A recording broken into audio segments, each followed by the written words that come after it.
Please subscribe to this channel so that we are more enthusiastic in providing the best video for you.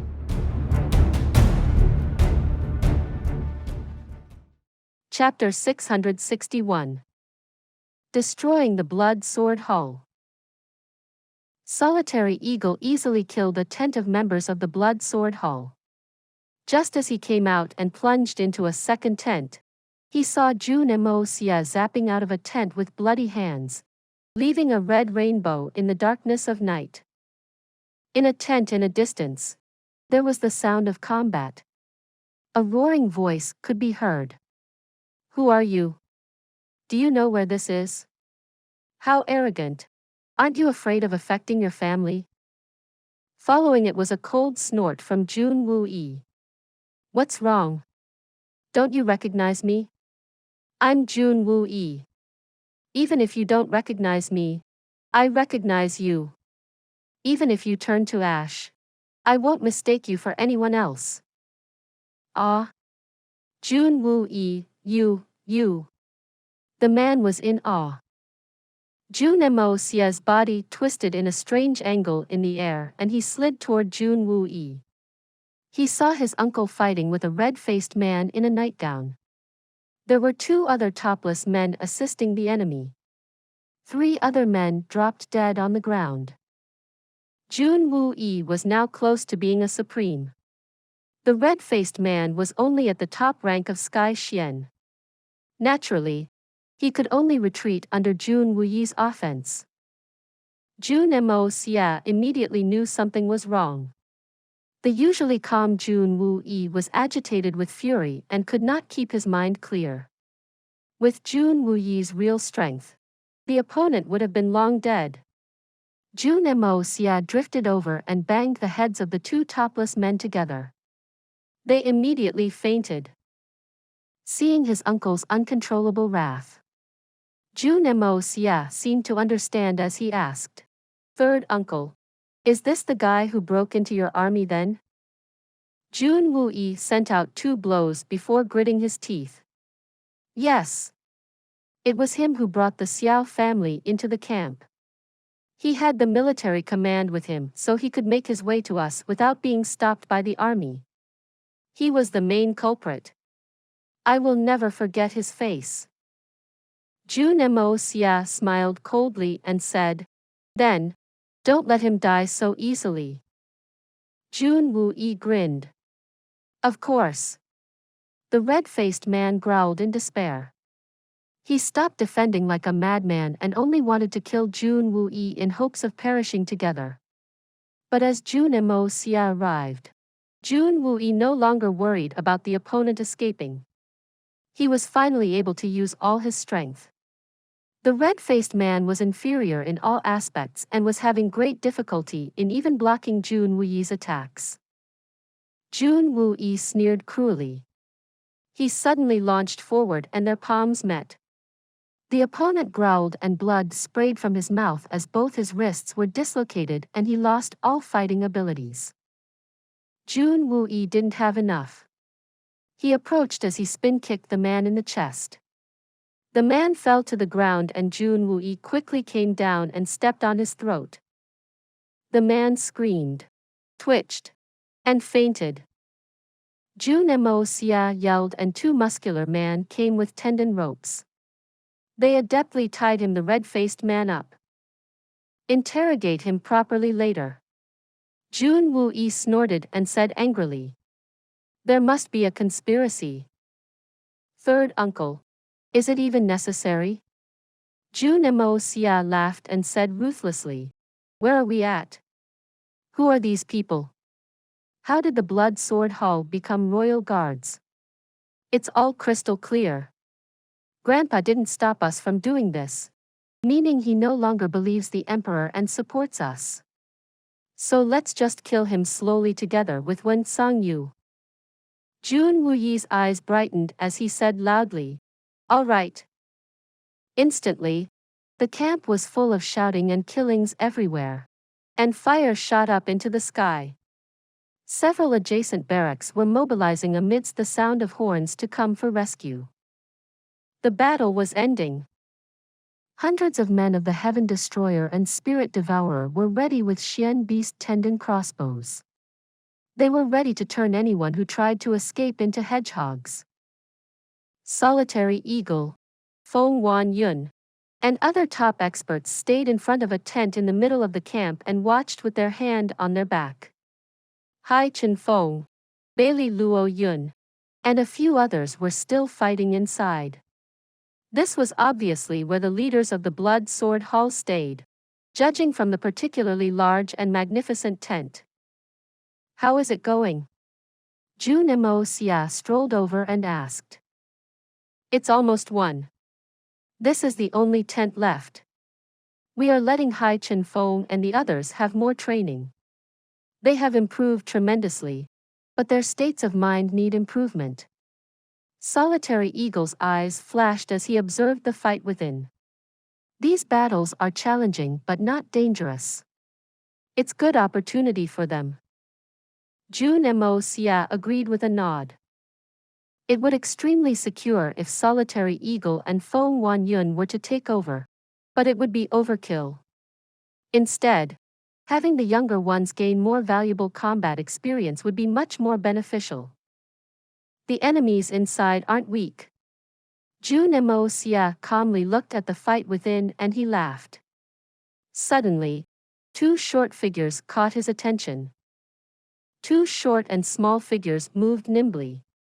They would suddenly attack together with their swords held by their lone arm. All the blows were fatal. Hai Chen Feng was pressurizing a Sky Xian expert before him.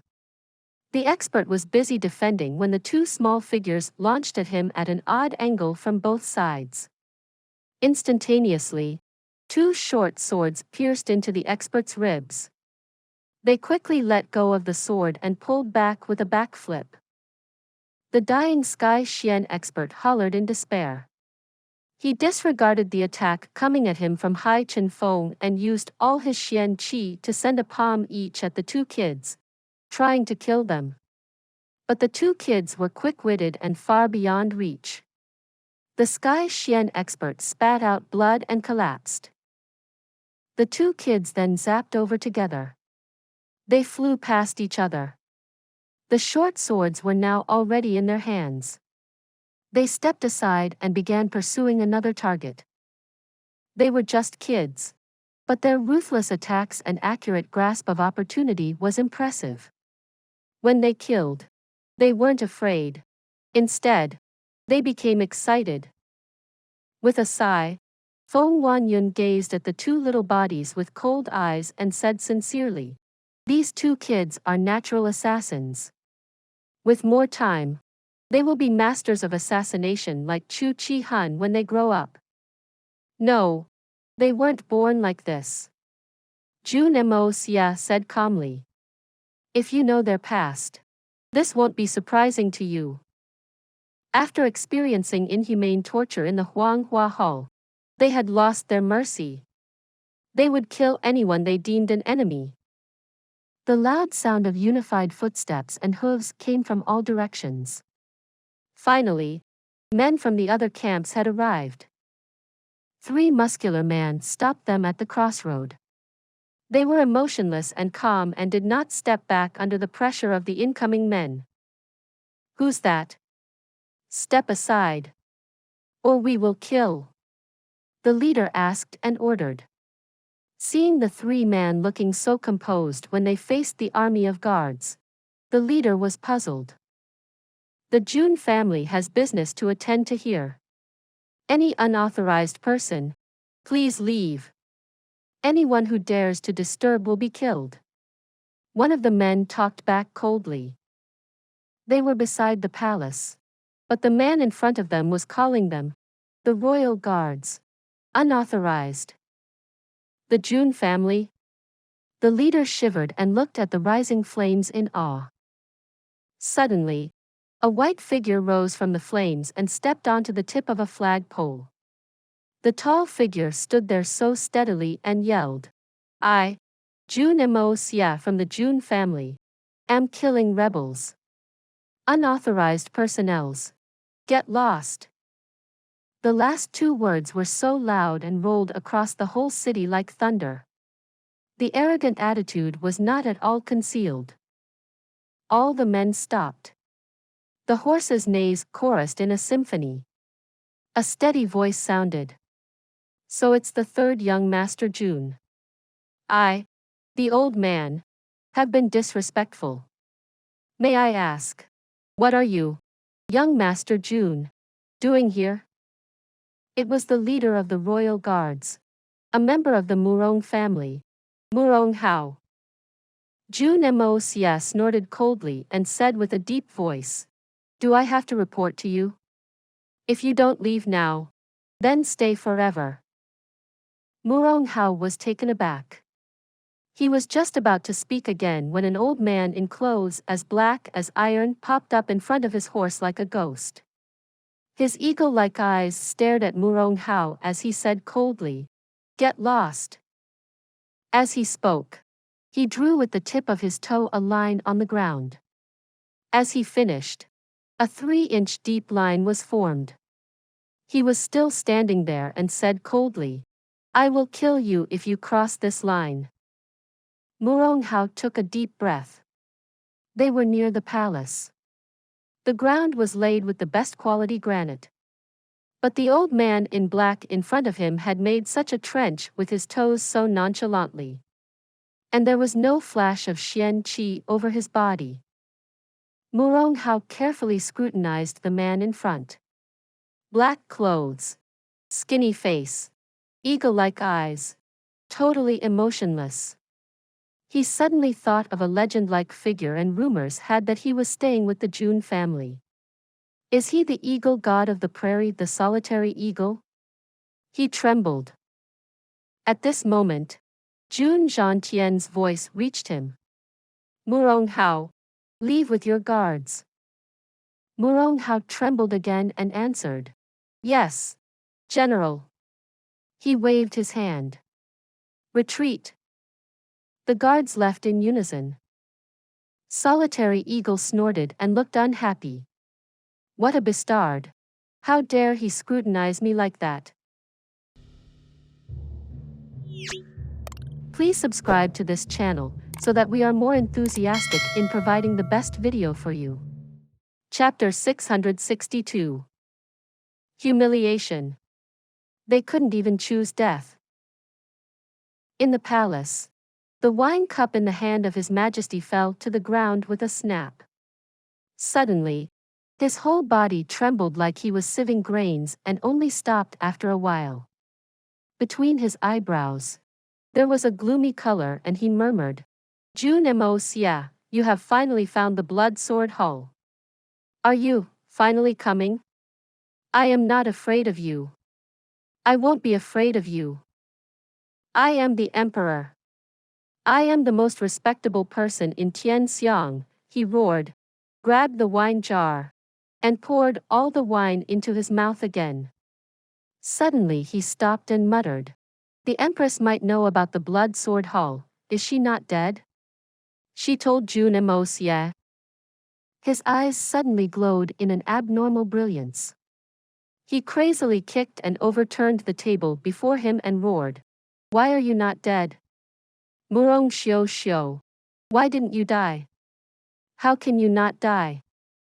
He roared for a while, then suddenly retracted his whole body back into the dragon chair. His fingers trembled. He held his head, and suddenly whispered with relief, "Fortunately, you're not dead. You are not dead, that's good. Xiao. Do you know, I am not willing to let you die. I'm reluctant." "That's good, good." It was a very complex and distorted feeling that no one, including the Emperor himself, understood. No one knew what he really wanted. The bustling New Year's Eve was the past.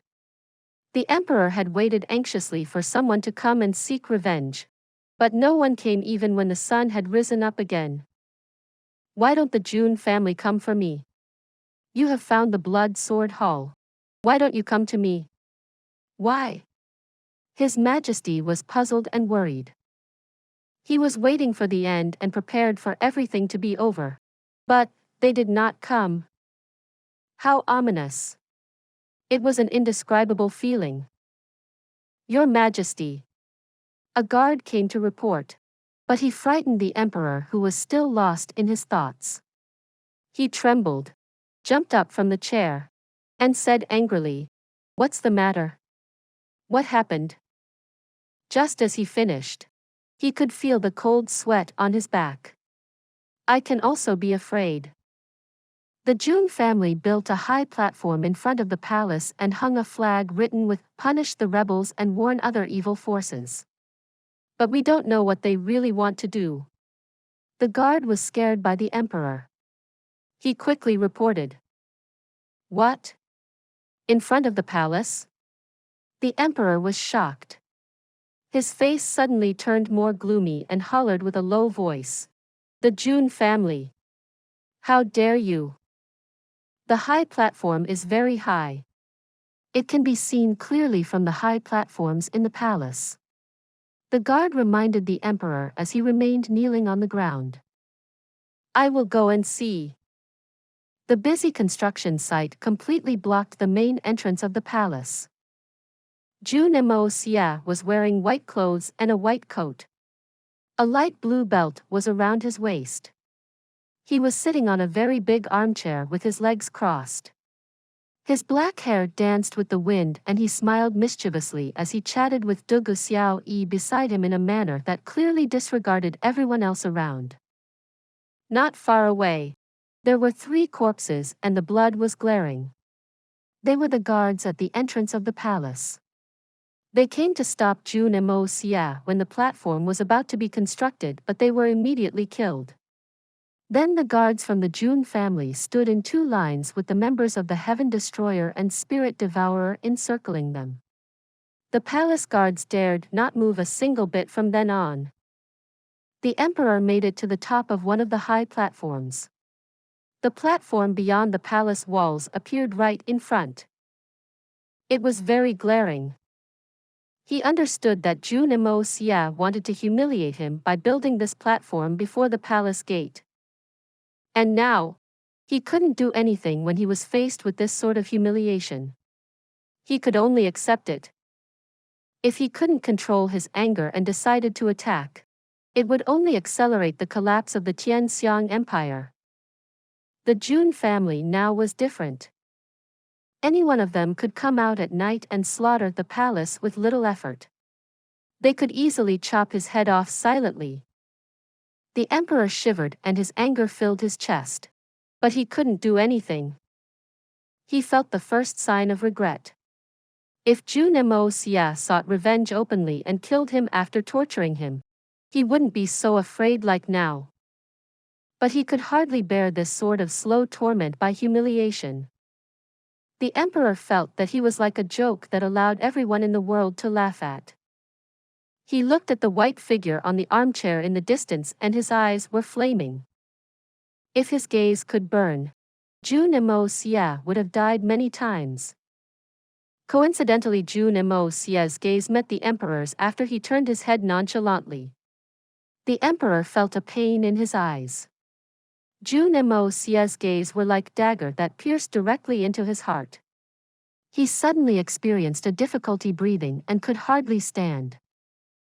Jun Xie looked over, and suddenly said with a sarcastic smile on his face, Xiao Yi, look over there. It's our emperor. Huh. That yellow robe makes him look like a bear. Then, he unscrupulously pointed, with his middle finger. Xiao Yi leaned over to watch and said, Where? Where's the bear? Oh, isn't that it? A big bear. Jun Xie pointed with his hand again. Xiao Yi and everyone around looked in the direction. Ha ha ha. Jun Xie laughed loudly and he suddenly stretched out his left arm and hugged Xiao Yi over by her slim waist. He asked gently, Did you see? Xiao Yi felt weak and leaned against him as she was suddenly pulled over. She said shyly. Hey, how dare you, so many people are watching. In spite of what she said, the little girl did not struggle at all. She was in fact eager to let the whole world see her happiness. This is the first time he hugged me. Dugu Xiao blushed and thought. Ha ha ha. How comfortable. Holding the power to judge life and death. And the waste of a beauty. I decide what happens to the world and roam skies. With a flip of hand, I shock the world. With a glare, I make the ghost cry. What else do I plead for with all these? Ha ha ha, Jun Moxie laughed wildly, which sounded like sharp steel needles piercing to the emperor. What status? What's wealth? I don't need them. Jun Moxie laughed. And he flipped his left sleeve as it extended out like flowing clouds. The wine cup beside him bounced up and landed in his right hand. He raised the cup forward and continued laughing loudly. Your Majesty, it's rare that you have time to climb up high and look. Let me greet you with this cup of wine. Ha ha ha. Master Jun's voice at the moment sounded extremely bold with a reluctance to follow the rules of nature. It spread out. Everyone looked in the direction he raised his cup at and they saw a yellow figure disappearing behind curtains. Jun Moxie's wild laughter did not stop. He drank all the wine in his cup and with a turn of his wrist, the cup flew out like a meteor before finally smashing into pieces at the window the emperor had stood at. The greatest humiliation. In the palace, His Majesty's face was green. His whole body was shaking with anger and his eyes were bloodshot. Crazily despaired and feeling humiliated. His breath sped up before he finally coughed violently and blood leaked out from the corner of his mouth. With this incident, if the imperial family couldn't get rid of Jun Moxie in a short period of time, the authority of the imperial family would be soon gone. But, how could he even get rid of Jun Moxie? Who could in this world? Why was Mr. Wen called back? Why did the Supreme Golden City make this decision? They were also afraid of the Jun family and Jun Moxie. The emperor could not find any other convincing reason. Even the three holy lands could not deal with Jun Moxie.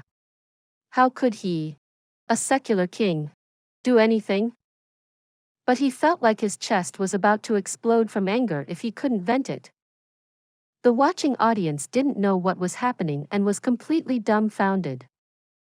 Jun Moxie was being so lawless. How was this different from staging a coup? He didn't just build a high platform before the palace. He even humiliated the emperor. How ridiculous. There was a commotion surrounding the high platform. With sound of footsteps, the big families of the city had come. It was very obvious to them. The Jun family was declaring war with the emperor. Upon seeing what happened, they immediately left. The situation was too complicated and they didn't want to be caught in it. 1st of January. What a nice weather. As the sun rose higher, the cruel execution was beginning under the clear sky. As naked men were tied onto wooden poles on the platform one after another, the discussion among the audiences grew louder. There were in total 118 men, and Wen Songyu was the last one. The Jun family, led by Jun Zhangtian, finally arrived. They were all excited and comforted. 10 years of hatred and today was the day they would seek revenge and justice. Before everybody's eyes, Jun Moxie jumped onto the top of the platform and waved his hand. A giant blood-red flag was raised 10 meters high. 7 words were written on it, Jun Hui, the general in white. The words were golden and flickered under the rising sun. Flickering with brilliance, just like the bearer of the name, who had once shined upon the world. The audience finally realized something and the crowd was stirred up. The flag of the general in white, which hadn't been raised in 10 years, what did it mean for it to be raised again? Jun Moxie put on a solemn face and saluted at the flag together with whole Jun family. Jun Xie couldn't help tearing up as he stared at his son's war flag with trembling lips. His white hair danced in the wind and he continued to fix his eyes on the flag, as if he could never stop watching. This was his eldest son, his greatest pride. Tianxiang's pride, and the pride of all soldiers in the world. Today, he could finally hold a memorial for his son properly. With the blood of enemies as sacrifice. The freezing wind hollered past. The war flag fluttered with the wind, just like how it was when it once conquered the world. General. The general in white. Suddenly, the crowd burst into a tsunami-like cry. All the soldiers present yelled, shouted, and screamed. Looking at the flag of the protector of the country, someone suddenly broke out crying and slowly knelt down. Many followed and soon everyone was down on their knees. With tears in their eyes, they sincerely thanked the unprecedented many years of prosperity and peace the general in white had brought them. This flag is my father's war flag. Jun Moxie stood up, his eyes grim, and shouted, "My father fought for Tianxiang and won many wars. But unfortunately in his middle age, he died and filled everyone with grief. But now I know that my father was murdered by someone else instead of being killed in battle." Murder? Ah! How could these ordinary people know the secrets? They only knew that the general in white who never lost was finally defeated and died. Who could imagine that there was another conspiracy? Who killed him?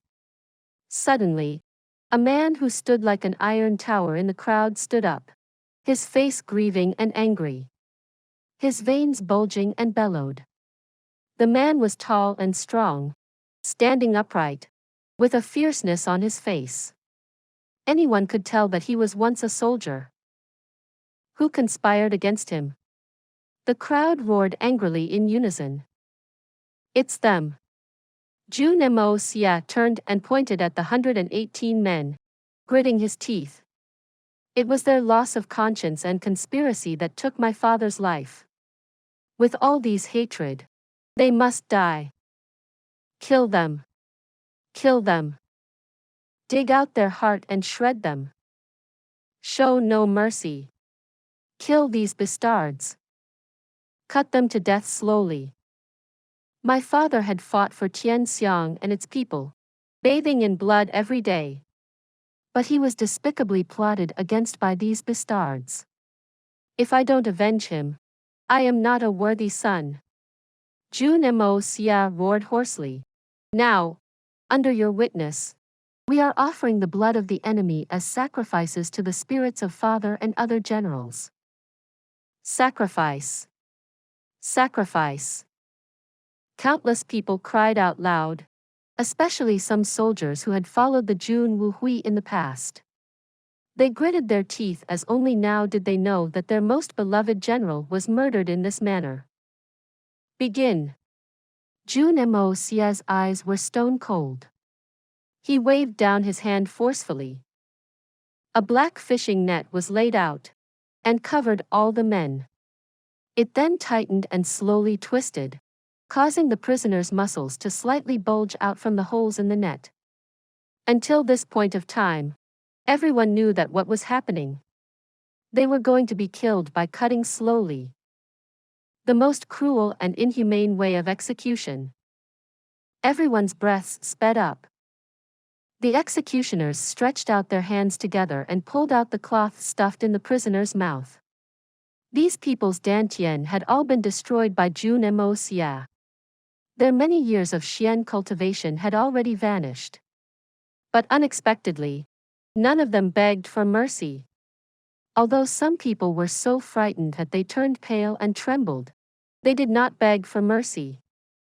They were assassins and they had witnessed so many deaths. Seeing what was happening, they knew that there was no use begging for mercy. Kill! The crowd went mad. Jun Moxie raised his right hand and sliced his hand down. Steel knives were raised. Wait! Jun Moxie, I have something to say. Wen Songyu suddenly raised his head. He was so humiliated being Nike'd that his face was distorted. Jun Moxie, I abide by the rules for my entire life. And this is the only mistake I made in my life. And someone ordered me to do it.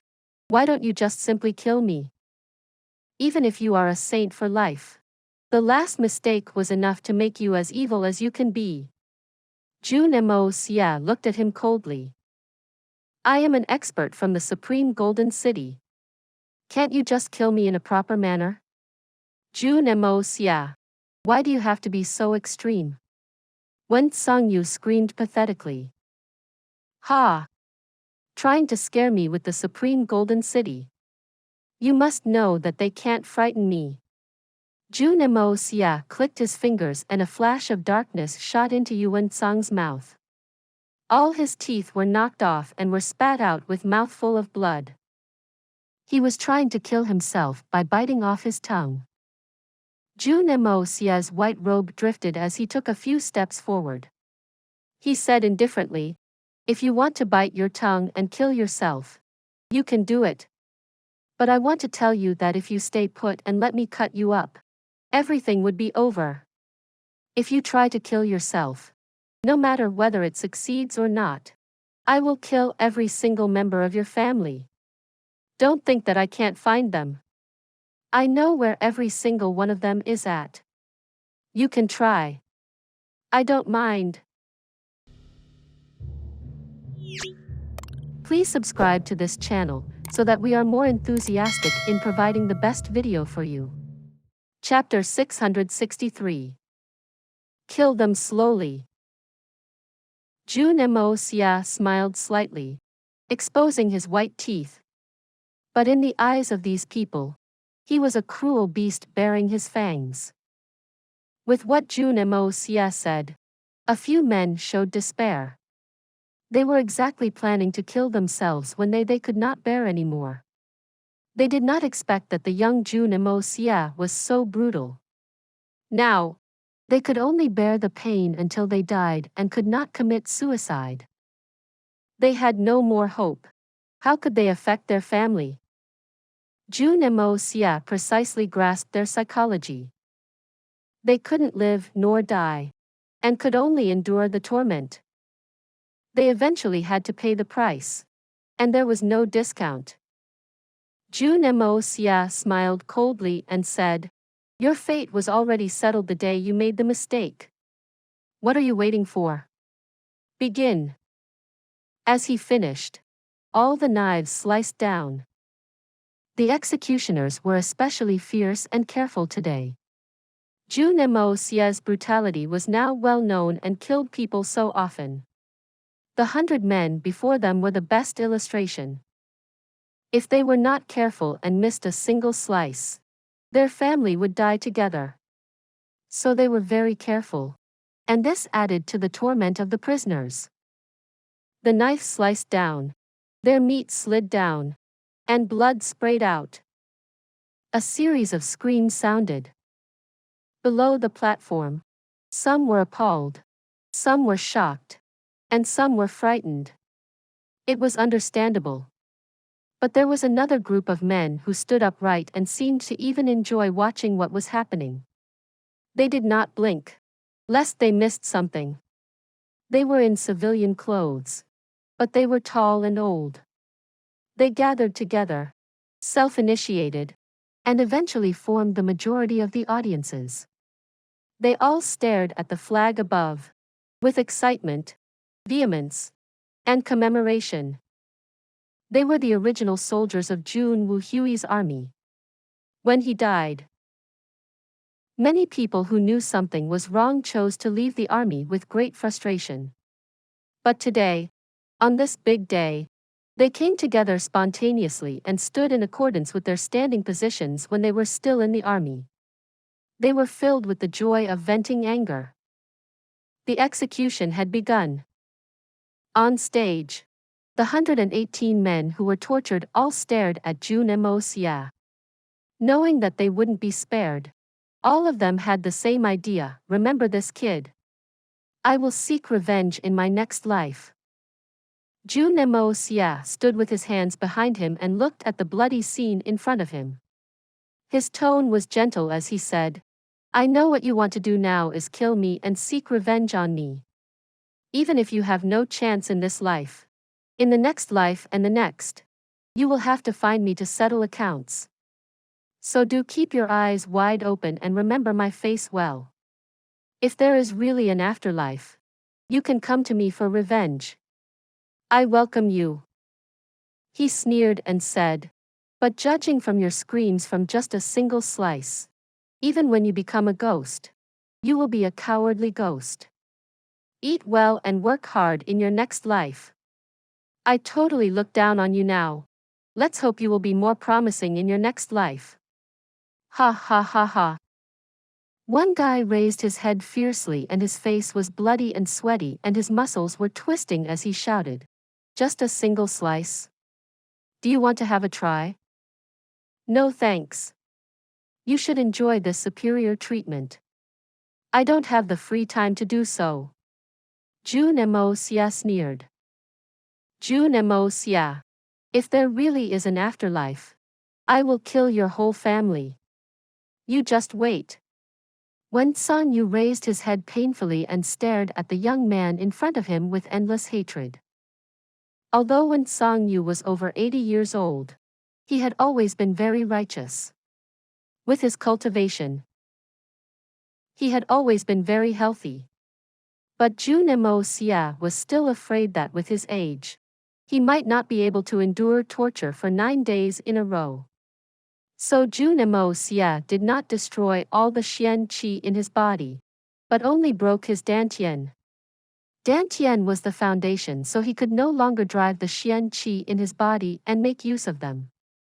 But the Xian Qi left in his body were still sufficient to refresh his flesh and body so that he would not die. Wen Songyu's Nike'd body was as strong as a teenager.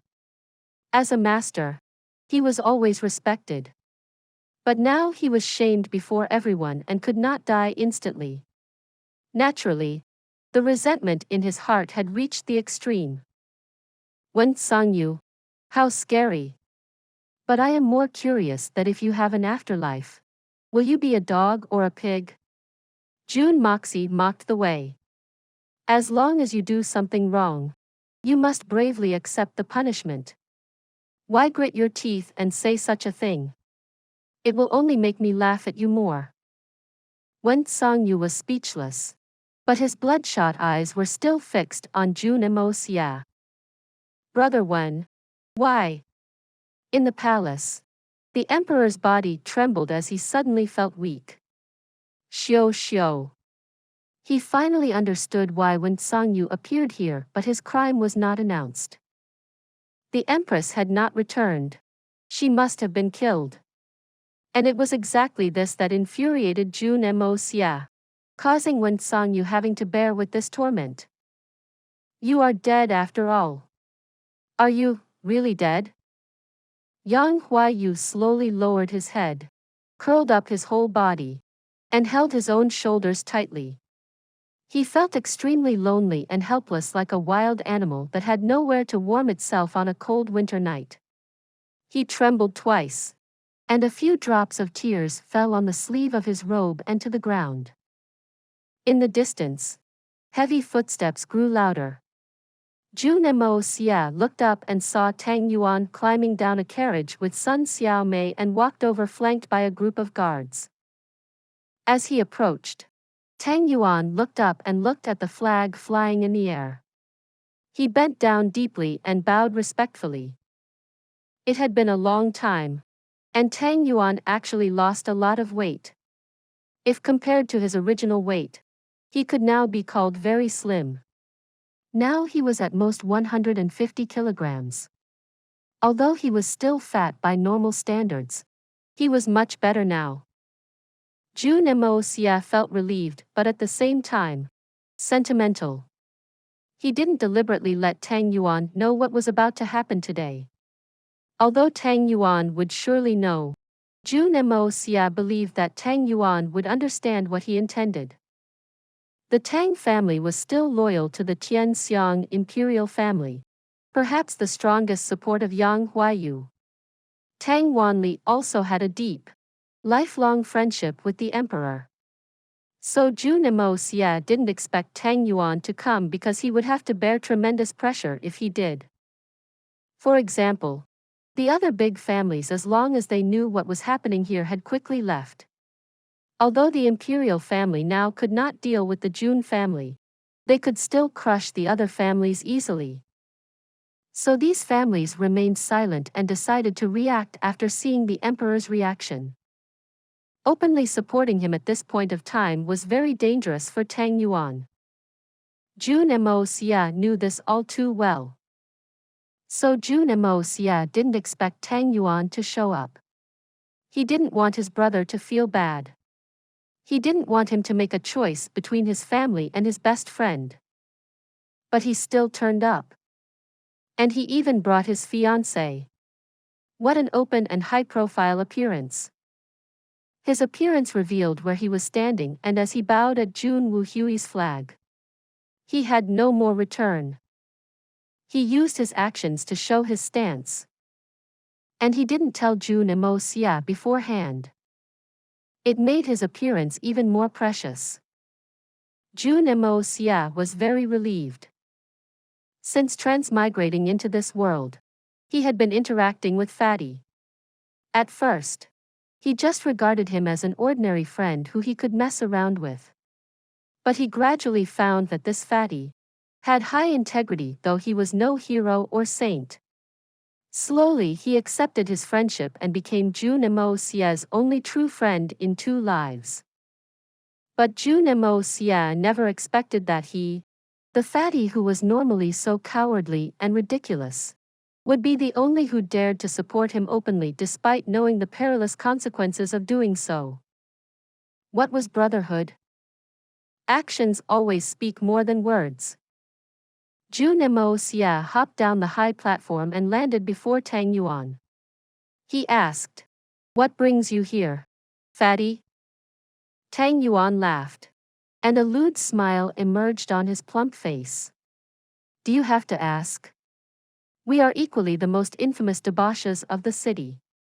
Now that you are here, how can I possibly not come? You know me, I just love to watch such shows. This execution by slowly cutting them. How could I miss such a good scene? I may not even see it again." Jun Moxie laughed from the bottom of his heart. He patted Tang Yuan heavily on the shoulder, looked at his fat face carefully, and looked at Sun Xiaomei on the side. He said heavily, "Good brother." Jun Moxie said nothing more. Tang Yuan's fat face was occupied by a silly smile, but his eyes also showed a trace of satisfaction. Sun Xiaomei looked at everything at play out in front of her calmly.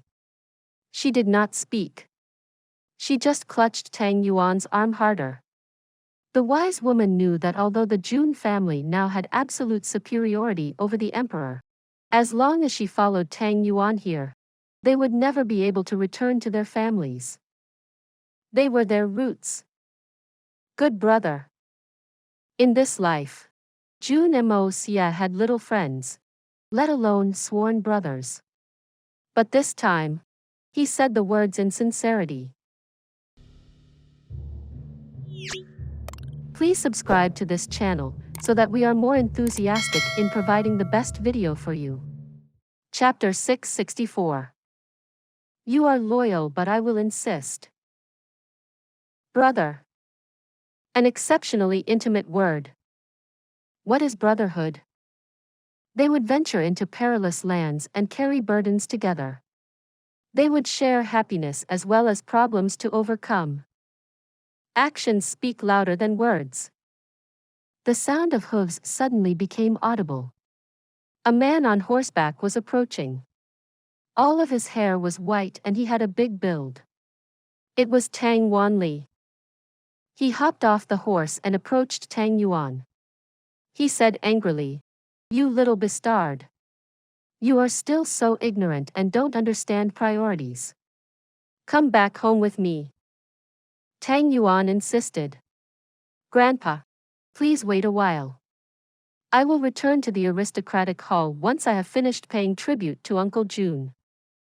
"You little brat. How dare you bargain with your grandpa?" Tang Wanli blew his mustache and raised his hand up high as his face blackened. "Grandpa, I can't go back with you yet." Although Tang Yuan was used to big occasions in recent years, he was still afraid of his grandfather. Nevertheless, he still raised his head and argued reasonably. "Grandpa, you can die for His Majesty and disregard the whole family. You can do anything at any time for him because His Majesty recognized your abilities and you fought together when you were young. This is true friendship between men, and I understand. But I can do anything for Jun Moxie just like how you can for His Majesty. Grandpa, you have your friendship and I also have mine, which can't be severed." Although Tang Yuan said it softly, he sounded very firm. "You are always loyal to the imperial family. So many years. And it never changed. I admire your moral principles. But do you wish for your grandson to always sit on the fence and be a disgraceful character for life?" Sigh. Tang Wanli looked at his grandson with great surprise. The raised hand could not come down. After a while, he sighed and said dispiritedly, "But you don't know the consequences. Jun Moxie called me his good brother just now." There was light on Tang Yuan's face. "I have real blood-related brothers, but I've never had this kind of brother. He is the first, and perhaps the only one. From a young age, no one befriended me, let alone treat me like a brother. I hope I will always have my brother," Tang Yuan said with a low voice as he looked at his grandpa. "Just like your relationship with His Majesty." Tang Wanli stood startled. Suddenly, he felt that the grandson in front of him was so unfamiliar. He always thought that his grandson, who only liked to eat and didn't work, wasn't going to achieve anything and become useless for life. Even though Tang Yuan had become extremely wealthy due to the aristocratic hall, he was just a puppet of Jun Moxie. But in this moment, he felt that his grandson had really grown up. Tang Yuan finally followed his own will and could be called a real man. But where Tang Yuan was heading was in fact a different path than his. With a long sigh, Tang Wanli looked gloomy. He got back onto horseback with some difficulty. He whispered, "Yuan, you have finally grown up. And you have your own choices. I hope you can do well on your own. The family." He couldn't continue. His expression was very complex. It was a mixture of relief and pain, and it was contradictory to the extreme. He sighed again and slowly rode away.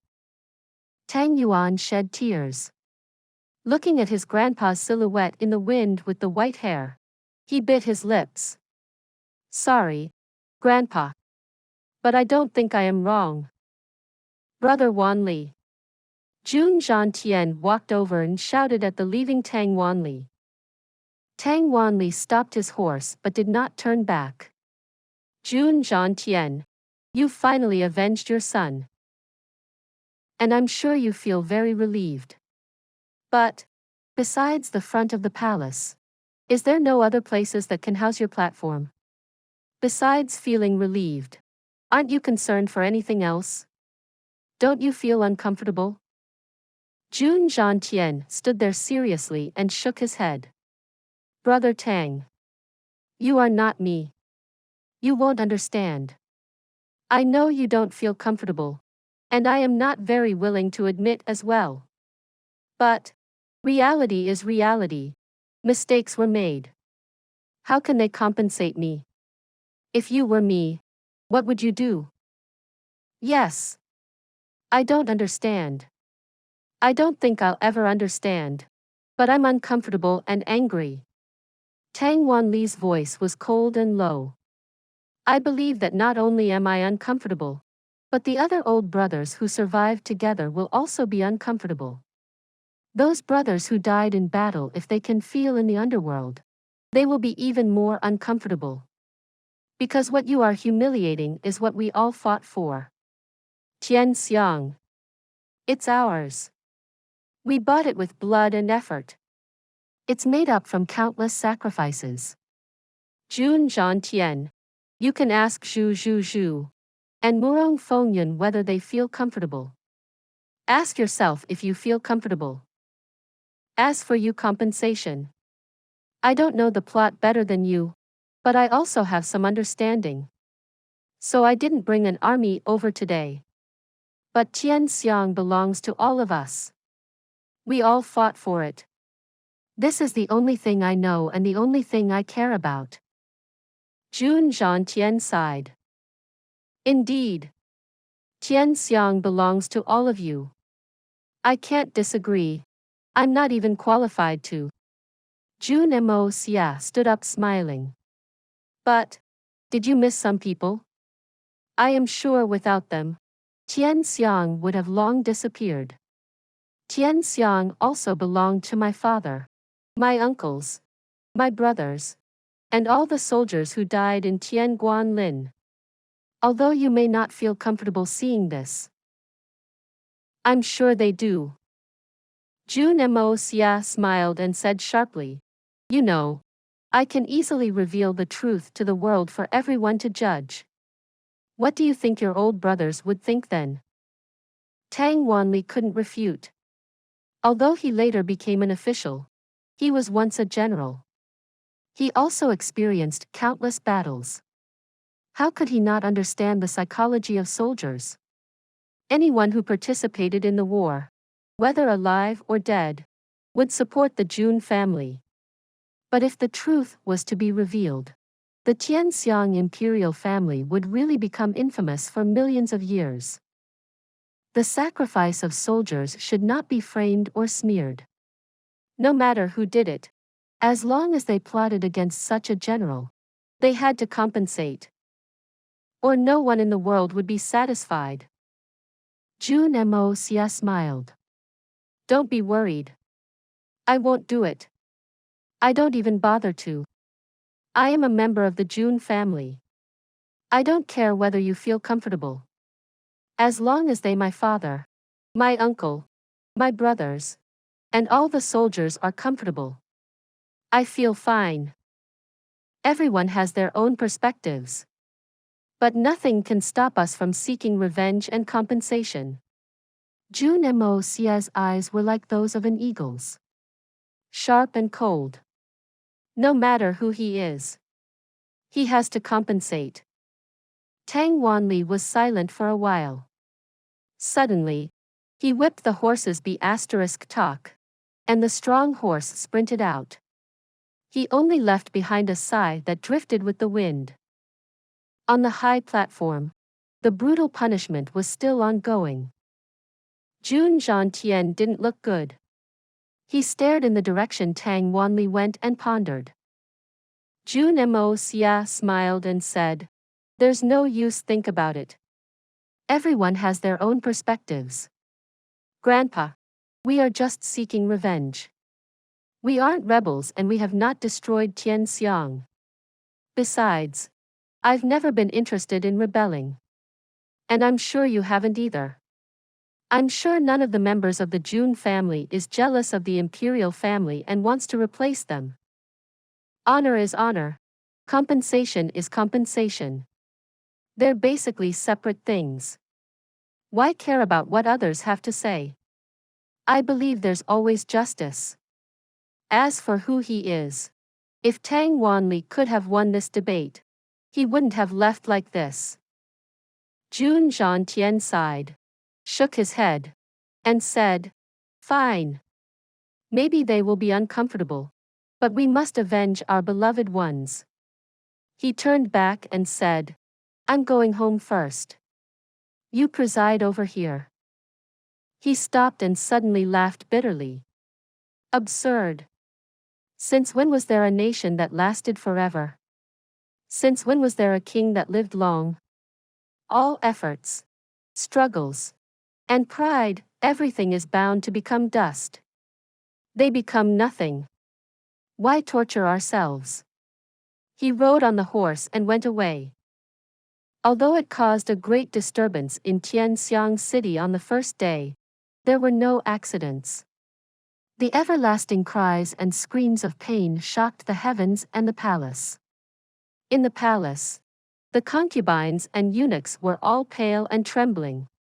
They were all afraid that someone would break into the palace with weapon. On the second day, the punishment continued.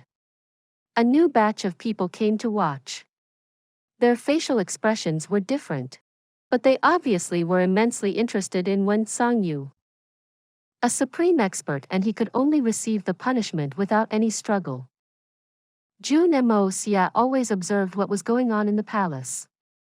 On the morning of the second day, all the ministers and heads of large families were summoned to the palace and didn't go out for long. Jun Moxie was not worried at all. No matter what they came up with, he was ready to take them on. Was there always justice? There was only justice if they had the strength to seek it. If Jun Moxie was still the debauchee he was before, how could there be justice? Please subscribe to this channel so that we are more enthusiastic in providing the best video for you. Chapter 565. Jue Arrives. From the second day onward, Dongfang Wen Xian and the rest did not turn up. Even Dugu Xiaoyi, who was always glued to Jun Moxie, waited at home. After all, their ability to endure this kind of bloody scene was still rather lacking. Perhaps the affairs of human life were bound to be unable to peacefully proceed. An extremely terrifying aura suddenly burst out from the crowd. This aura was filled with shocking rage, and Jun Moxie instantly detected its source. Narrowing his eyes slightly, he raised his head and 2 rays of frosty light shone from his eyes. 2 figures stood out glaringly from the crowd. No matter where they went, the crowd parted like water before a ship. The person leading was tall and of striking features. He looked to be in his 30s, yet in his 50s at the same time. It was impossible to distinguish his true age at a glance. His face was sallow, and his eyes were as cold as ice. A high hair crown sat atop his head, and he was clad in coarse hemp clothing. Scowling dangerously, he walked toward Jun Moxie. As for the person behind him, Jun Moxie recognized him with a single glance. He was Supreme Golden City 3 Pearl Throne Xiao Wei Cheng. For someone to walk before him like that, it seems like that person's position is even superior to Xiao Wei Cheng's in the Supreme Golden City. Although there was still a distance of 20, 30 zhang between him and the man, Jun Moxie could already sense his cold aura. Behind Jun Moxie, Feng Wanyun and the solitary eagle both revealed shocked expressions on their faces. This man's strength had obviously exceeded the two's expectations. Jun Moxie leaned casually against his armchair, and his posture did not change in the slightest. Only his eyes grew more shaded with every step the two took towards him. "You are that dull Jun Moxie?" That person asked expressionlessly, his eyes devoid of emotions. It was as if he was looking at empty air instead of Jun Moxie. Such an attitude was akin to a god talking to mortals. It was filled with arrogance and superiority, as if he were saying, "I'm already giving you lots of face by talking to you.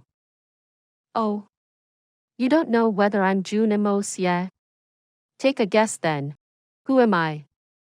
Jun Moxie rolled his eyes and said sarcastically, "Smart-mouthed brat." That person snorted and said, as an aura as heavy as a mountain surged forth from his body, This aura was obviously only applied to Jun Moxie, and the solitary eagle and Feng Wanyun behind him did not feel even the slightest ripple. The intricacy of control that this person had over his aura had reached a shocking level that others would gasp in wonder. Unfortunately, Jun Moxie seemed completely unaffected as he continued sitting lazily on his chair.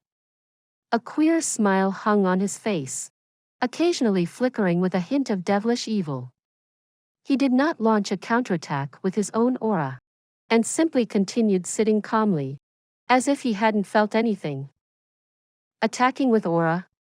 I'm truly scared to death.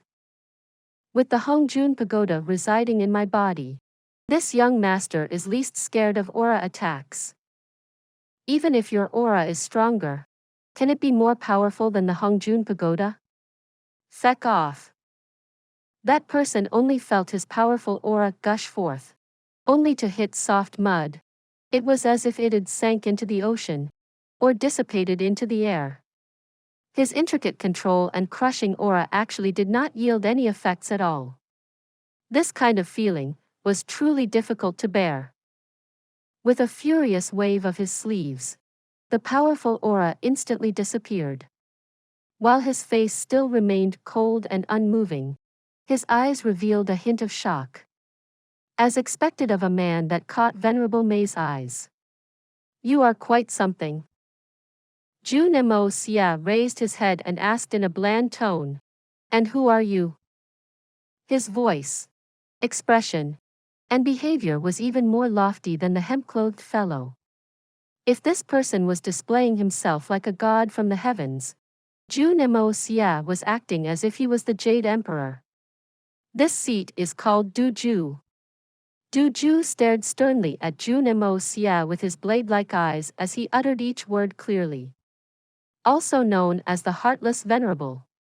Narrowing his eyes slightly, he raised his hand and pointed a finger toward the stage.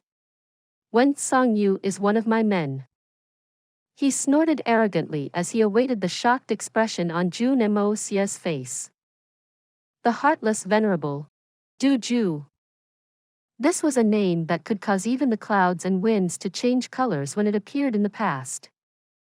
Although he distanced himself from the mundane world for close to 2 centuries and many people had perhaps forgotten his illustrious name, he still believed that Jun Moxie would recognize it for sure. That was because Jun Moxie had a mysterious master that was also a powerful venerable expert like him. So it's Duju. Jun Moxie's lips turned upward a little. No wonder the mighty King Xiao does not even dare to breathe too loudly behind you. The Heartless Venerable, how impressive. I wonder what the Great Venerable has come for. Please state your true intentions. Release Wen Songyu. Duju commanded in an icy tone. That is someone from my supreme golden city. Even if he has committed any wrongdoings, it's still not up to you to play judge. Much less humiliate him. Let him go immediately. Taking into account your master's face, this seat will give you my word to forget about this incident and not bear any ill will toward you. Let bygones be bygones and not bear any ill will toward me. How generous. And you're even giving my master face? Jun Moxie suddenly laughed. Could it be that senior doesn't know who my master is? You're considering his face? So it turns out that my master's reputation is so great. Even a great venerable like senior is willing to give him face. What an honor. Duju's face instantly turned black. He looked steadily at Jun Moxie, not saying a word. At the same time, a heavy aura began to gather, causing everyone in the crowd to feel a suffocative feeling. The solitary eagle took a step forward and his hair flew behind him.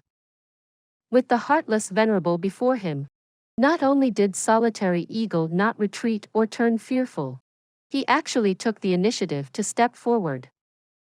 On the other side, although Feng Wanyun had not moved, his white robes were fluttering without the presence of wind. His hand rested on the hilt of his sword, and his 5 fingers gripped firmly around it. His eyes blazed with a sharp gaze. Du Zhu curved his mouth with disdain and stood quietly, not making a single movement. His eyebrows did not even twitch, but a terrifying aura surged from his body like a volcano on the verge of erupting. The density of his aura was so frighteningly high that it was nearly discernible with the naked eye. Even a normal person would be able to see the air distorting if they paid close enough attention. The solitary eagle and Feng Wanyun did not move as well, but their foreheads were lined with sweat. Even the two of them had not imagined that this heartless venerable would have such a godly level of cultivation. He hadn't even made a single move, but his aura alone was able to affect the energies of the heaven and earth, pressuring everything forcefully. This kind of might was not something that they could stand against. The might of a man was limited. How could they contend against the heavens? This was no longer just some simple aura anymore. This was the result of Du Zhu's comprehension over many years, using the essence qi of his own body to achieve a temporary resonance with a type of miraculous energy with the power of heaven and earth. In this state, he could control the power of heaven and earth to launch attacks as he willed. This technique was Du Zhu's ultimate trump card, and against Jun Moxie, he naturally had no need to use such extreme measures. But Du Zhu was clear that he was not just facing Jun Moxie alone. Although Jun Moxie's strength was not weak, it was still not sufficient to enter his eyes. This level of power was only demonstrated for one person to see, Jun Moxie's master. Du Zhu wanted to let this mysterious expert know one thing. It would be as simple as flipping my palms if I wanted to kill your disciple and wipe out the Jun family. But I have come down personally today, and have been merciful toward your disciple because of you. No matter whether the other party appreciated the gesture or not, he'd at least made his stance known.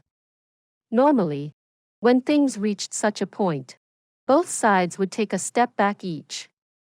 Du Zhu would take his man and leave, while the Jun family would forget about the matter. I've given you sufficient face. Shouldn't you give me some face as well? This was Du Zhu's plan. Towards the legendary expert of the Jun family, Du Zhu still held some caution and fear. Although he was a ruthless person, he was not stupid. The 90 powerful experts from the 3 Holy Lands dared to try and kill Venerable Mei, let alone him, Du Zhu. But this kind of lineup was completely destroyed under the might of the other party. Du Zhu was definitely not a match for that.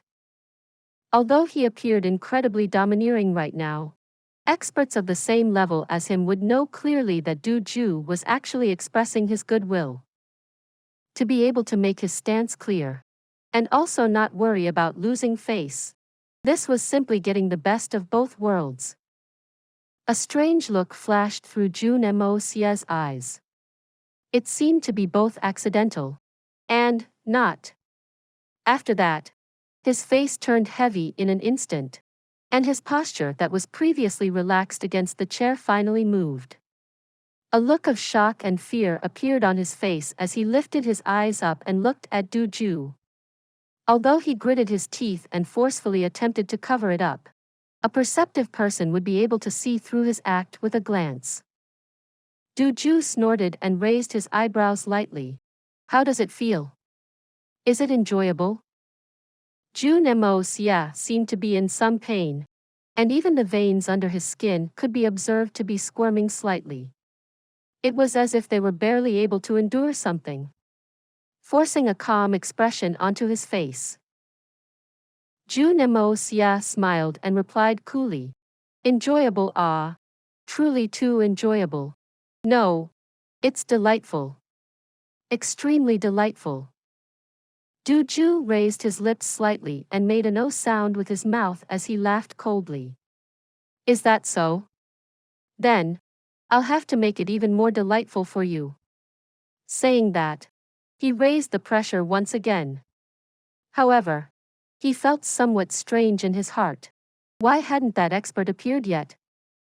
Ju had 10,000 reasons to believe that that supreme expert was currently within Tianxiang, inside the Jun family.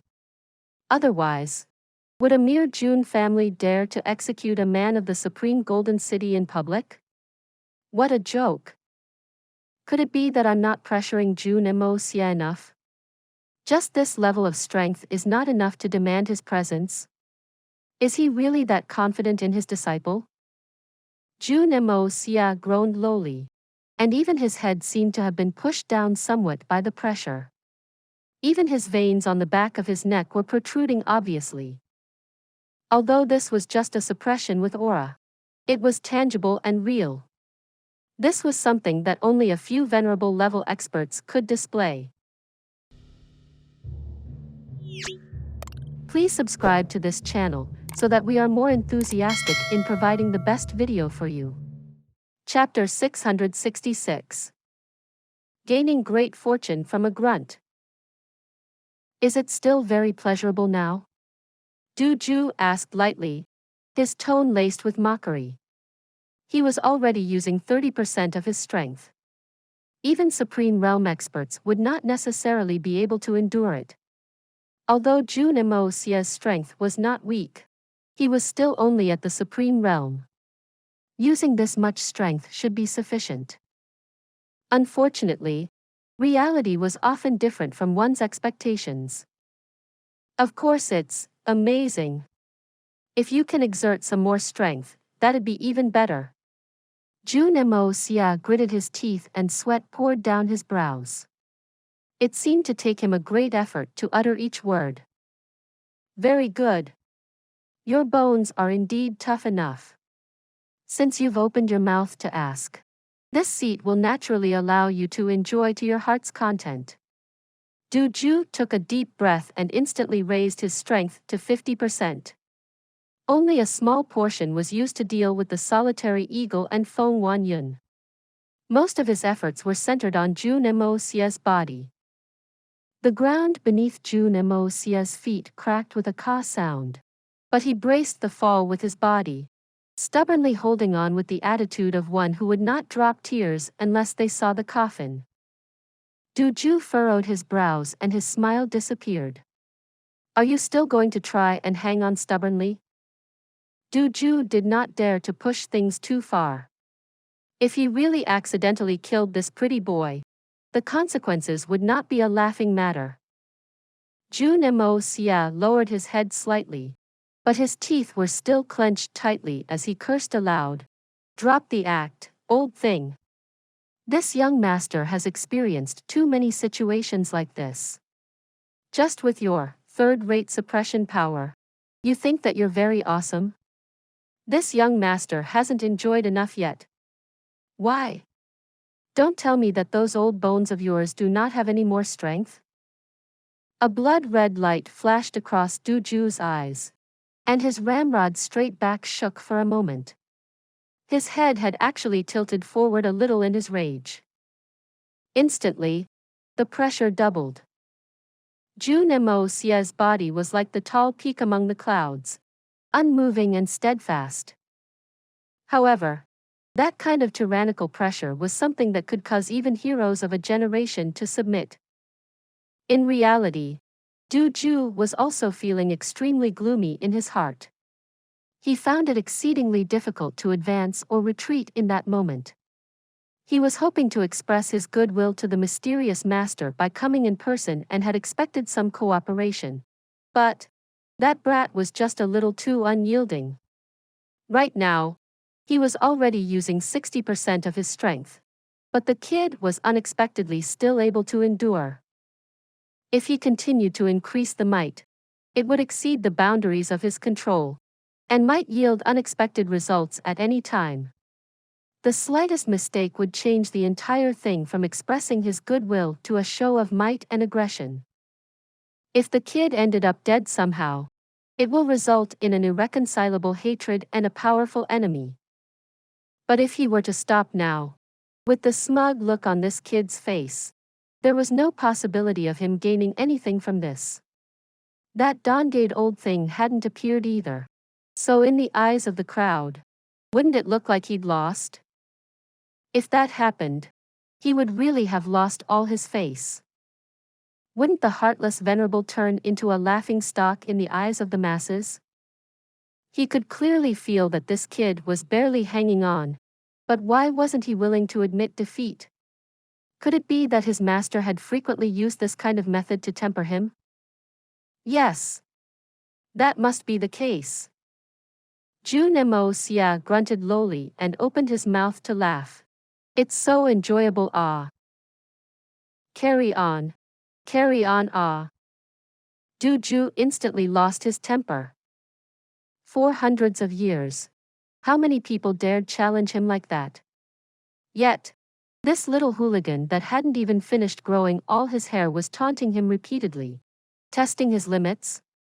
His eyes glowed with anger, and a faint silver light flashed past his pupils. At the same time, the pressure in the air thickened like numerous small mountains slamming into each other. Hong! A soundless boom rang out, and the crowd was shocked to see that the space in a 10-zhang-wide area above Jun Moxie's head had turned as dark as a black hole. This blackness was even darker than ink.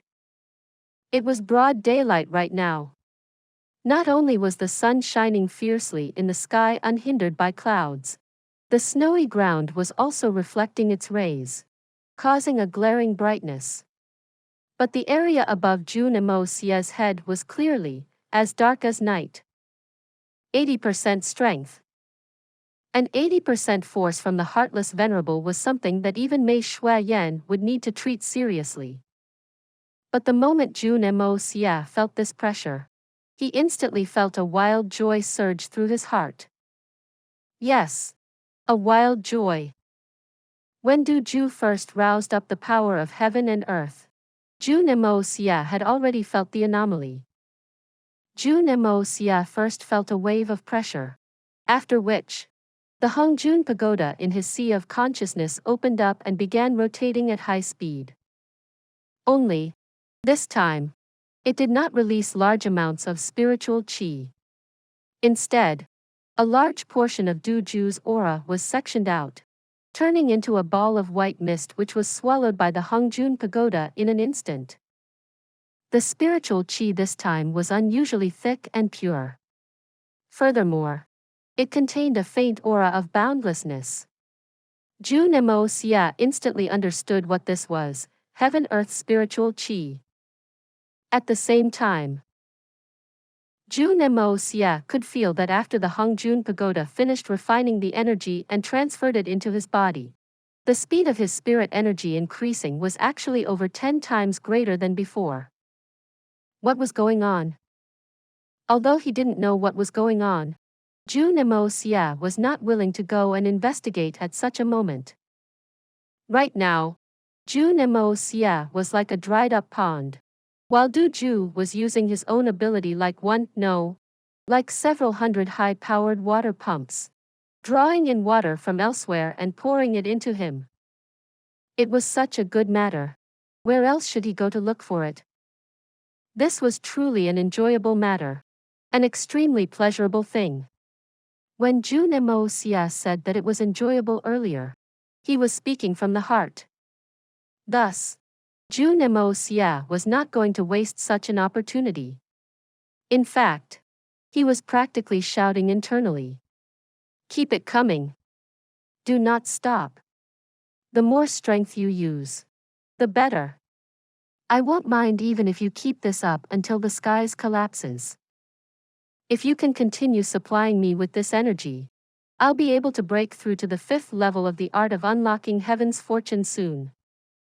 For this reason, Jun Moxie put on a show as if he was on the verge of collapsing, yet forcefully hanging on by sheer grit, giving Ju a misconception that he would not be able to hang on at any moment.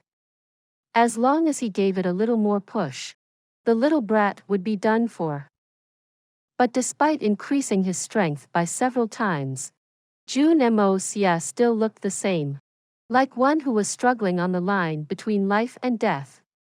Ju was finally enraged now, Thus, he began to increase his power output again.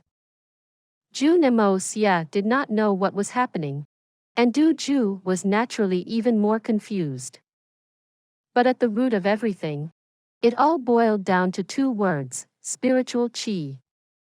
The Hongjun Pagoda was naturally extremely sensitive to spiritual qi. The moment it meets an environment that was rich in spiritual qi, it would begin absorbing frantically. But in this Tianxiang city where the population was extremely high, the Hongjun Pagoda was unable to absorb much spiritual qi. Apart from the pure heaven-earth spiritual qi that Jun Moxie absorbed during his cultivation, other ordinary stuff was simply unable to rouse the interest of this Grandpa Pagoda.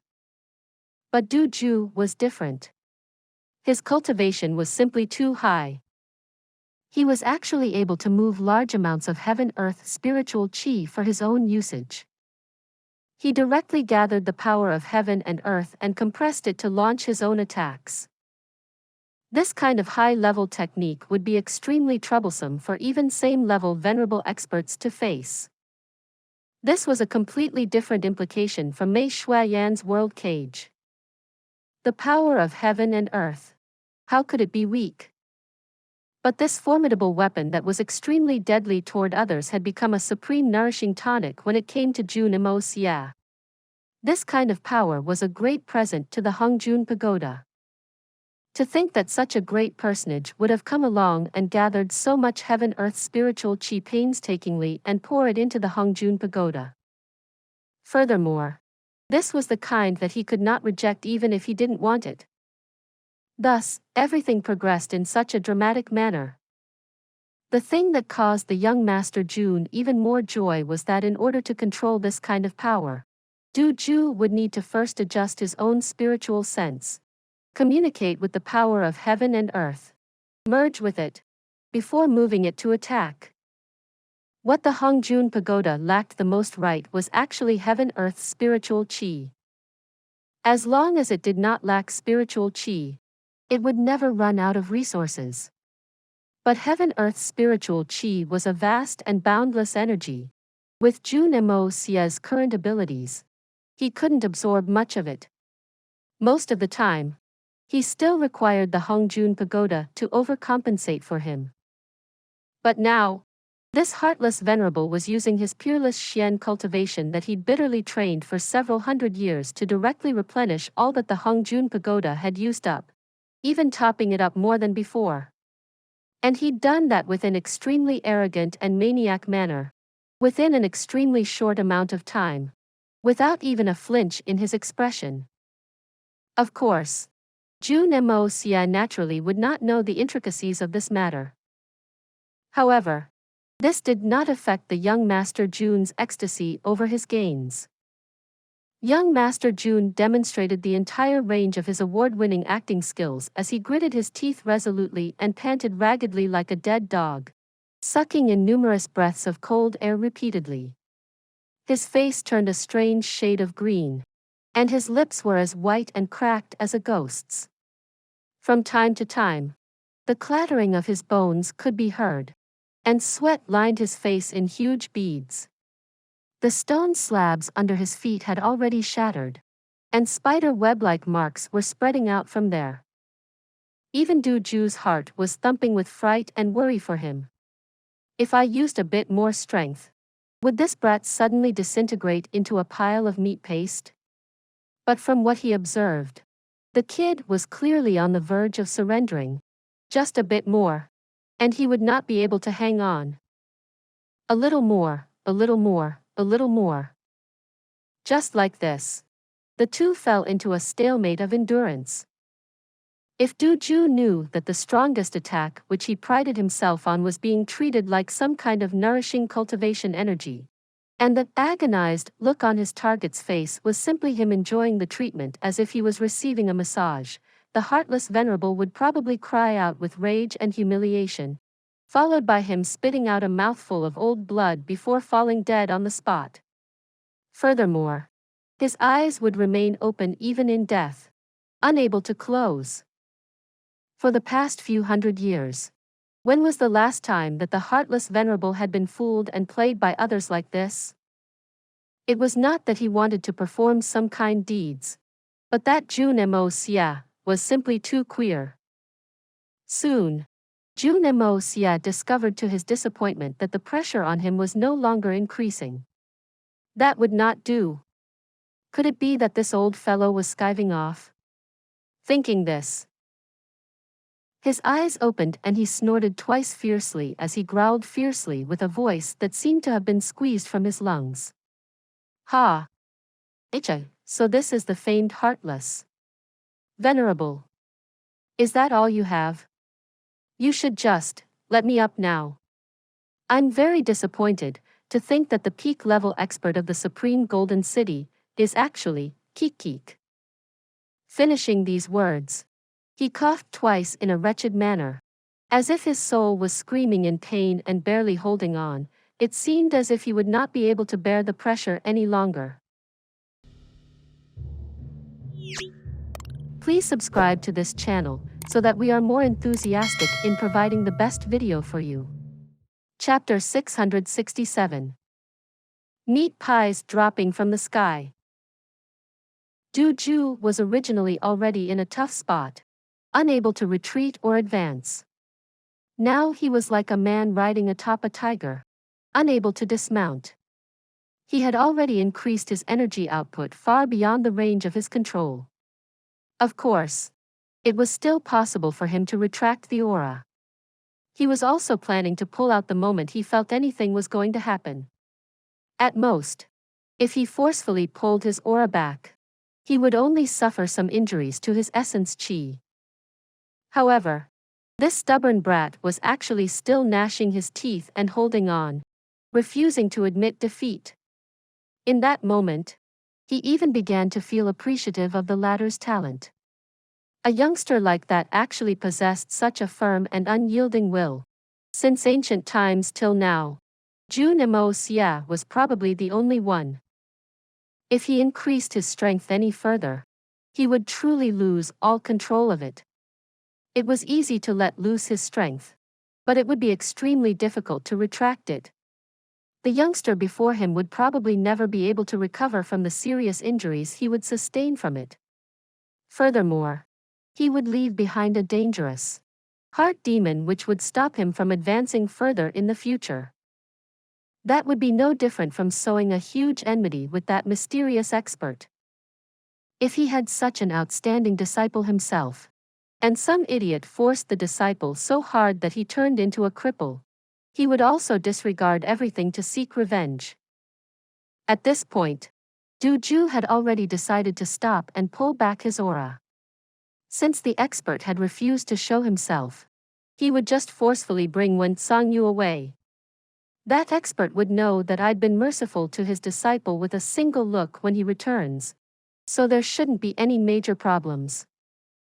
But at this critical juncture, Jun Moxie's ear-jarring words actually sounded out yet again. The brat was simply seeking death to an extreme level. This old man has been merciful to you from the beginning, but to think that you were still so adamant. A dead duck actually still wants to remain so hard-beaked, opening its mouth to spite him. Ju was instantly enraged. Without even thinking, he instantly raised his energy output to the maximum level. Everyone instantly felt their sights darken and their bodies swayed. Even the tall platform shook slightly. If the ripples from the pressure was already like that, one could easily imagine the force on the person whom the attack was focused on. A boundless pressure crashed down in an instant and was instantly swallowed away by the Hongjun Pagoda like a whale drinking water. The pressure surged like the waves of the ocean, crashing down unceasing as a mighty river. Each wave was stronger than the last.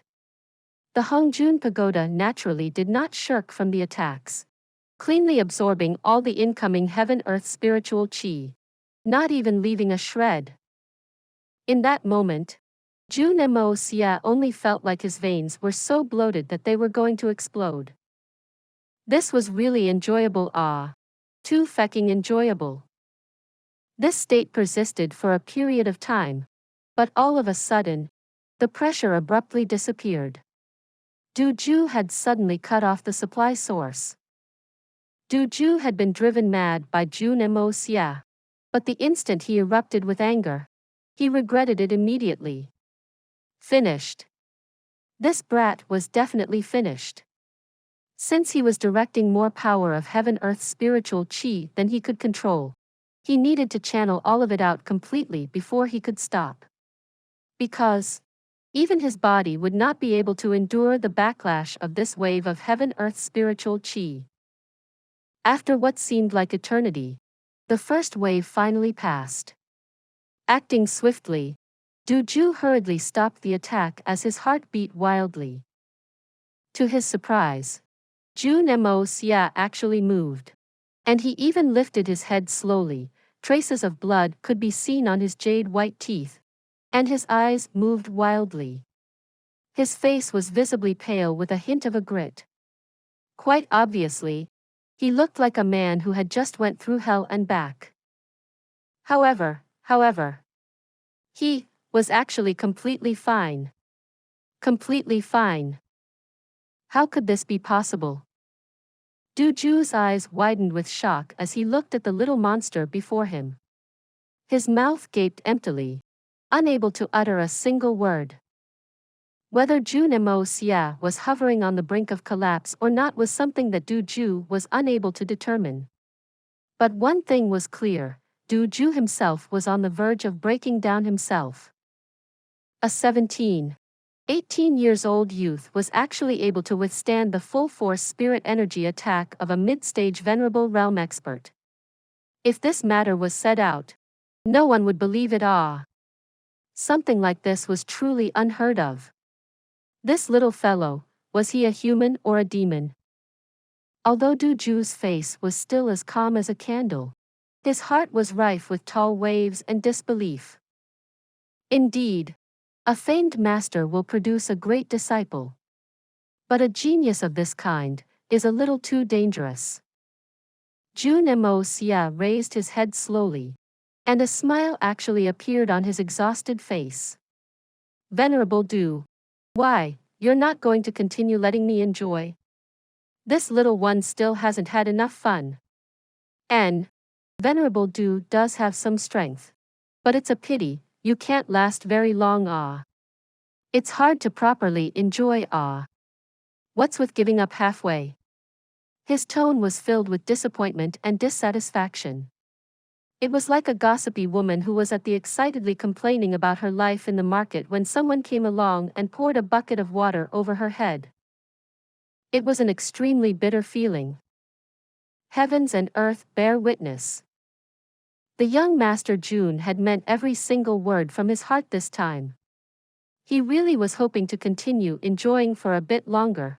It could be said that this kind of opportunity would be hard to encounter even in 100 or 1,000 years. But in Ju's ears, these words had turned into the most toxic kind of insult. How was he supposed to get off the stage like this? Ju's snake-like eyes swiveled and stared unblinkingly at the young Master Jun for a moment before he snorted coldly, and without even looking back, he turned around and strided heavily toward the platform. A sharp keen burst through the air, and in the next instant, Wen Songyu, who was atop the platform, was suddenly sent flying through the air, stake and all, as though he'd been hit squarely in the chest by a 10,000 gene heavy hammer. His body fell apart in midair, bursting into pieces like popcorn and sending countless pieces of body parts all over the stage. Bits and pieces of Hei's body littered the stage and stained ground. No one would ever be able to recognize that those bits of flesh and blood actually belonged to the graceful Wen Songyu. There was 30 zhang between Ju and Wen Songyu when he sent out that palm strike. Even regular archers would find it difficult to hit a target so far away with such accuracy. But with a wave of his hand, Ju's strike had passed through the air, directly smacking a living person into pieces. The heartless venerable was truly extraordinary. Ju turned around, no longer looking at Jun Moxie. He closed his eyes slowly, and everyone before him could clearly sense that a crazed killing intent had suddenly appeared behind his closed eyelids. Only, he was trying his best to endure it. That powerful palm strike a moment ago had more or less vented out some of his killing intent. Tell this to your master. Du Zhu was here to pay a visit. It is regretful that we did not get to meet. If I'm free in the future, I will come back again to seek his guidance. As for the people of the Supreme Golden City, we shall handle them on our own terms. Jun Xie. This old man shall give you a word of advice. It's best if a youngster like you behaves more reservedly. Finished with his words, Du Zhu did not even turn his head as he strode out. Xiao Wei Cheng followed closely behind him. From the start to the end, he had not said a single word. Wherever they went, the crowd would part to grant them passage. With a flash of their bodies, they disappeared completely from sight. Du Zhu did not turn around at all throughout.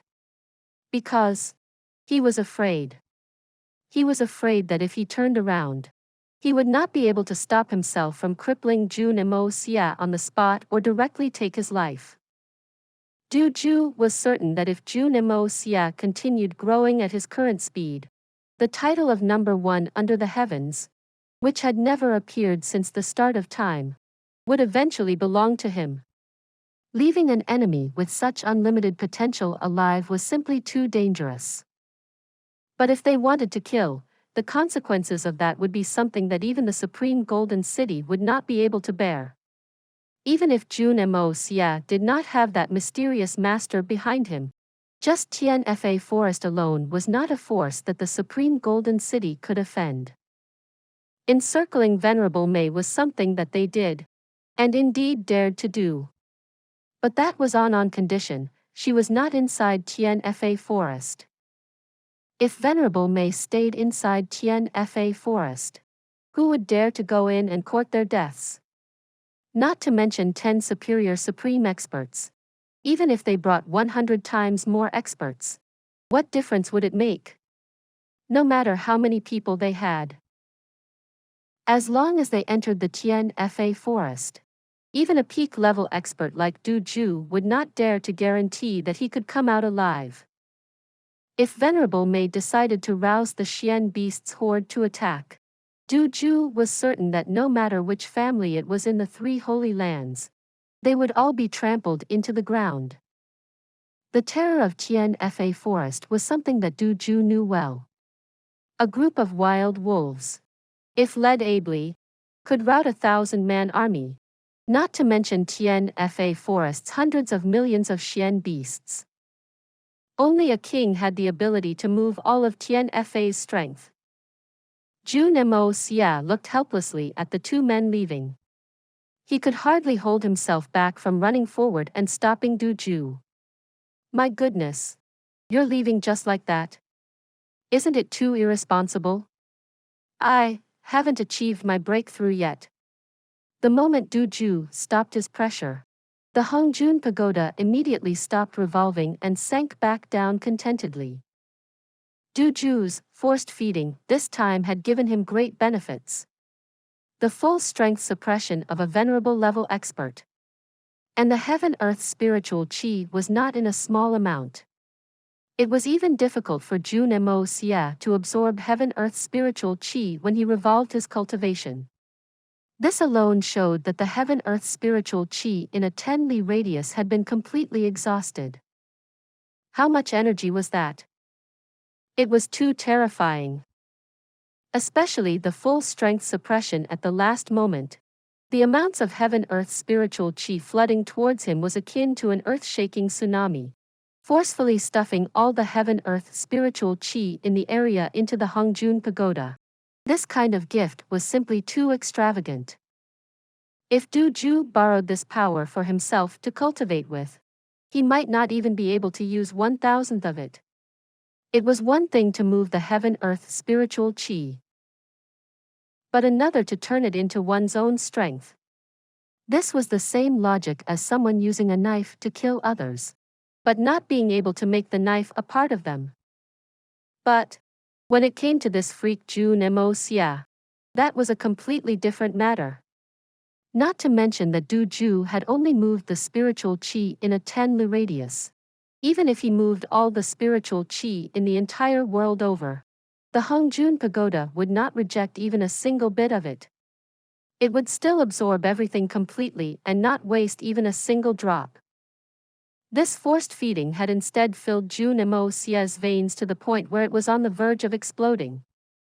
The young Master Jun, who'd only broken through to the 4th level of the art of unlocking heaven's fortune not long ago, felt as if he'd taken a rocket, or that a heavenly celestial was hefting him up from his B***talks, pushing him upward.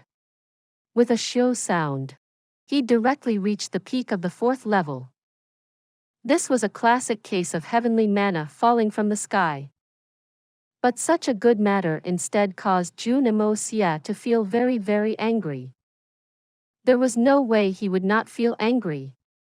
Because Jun Moxie could feel that the saturation of spiritual qi in his body had already reached a maximum level, which is to say that the next step would be to break through to the 5th layer.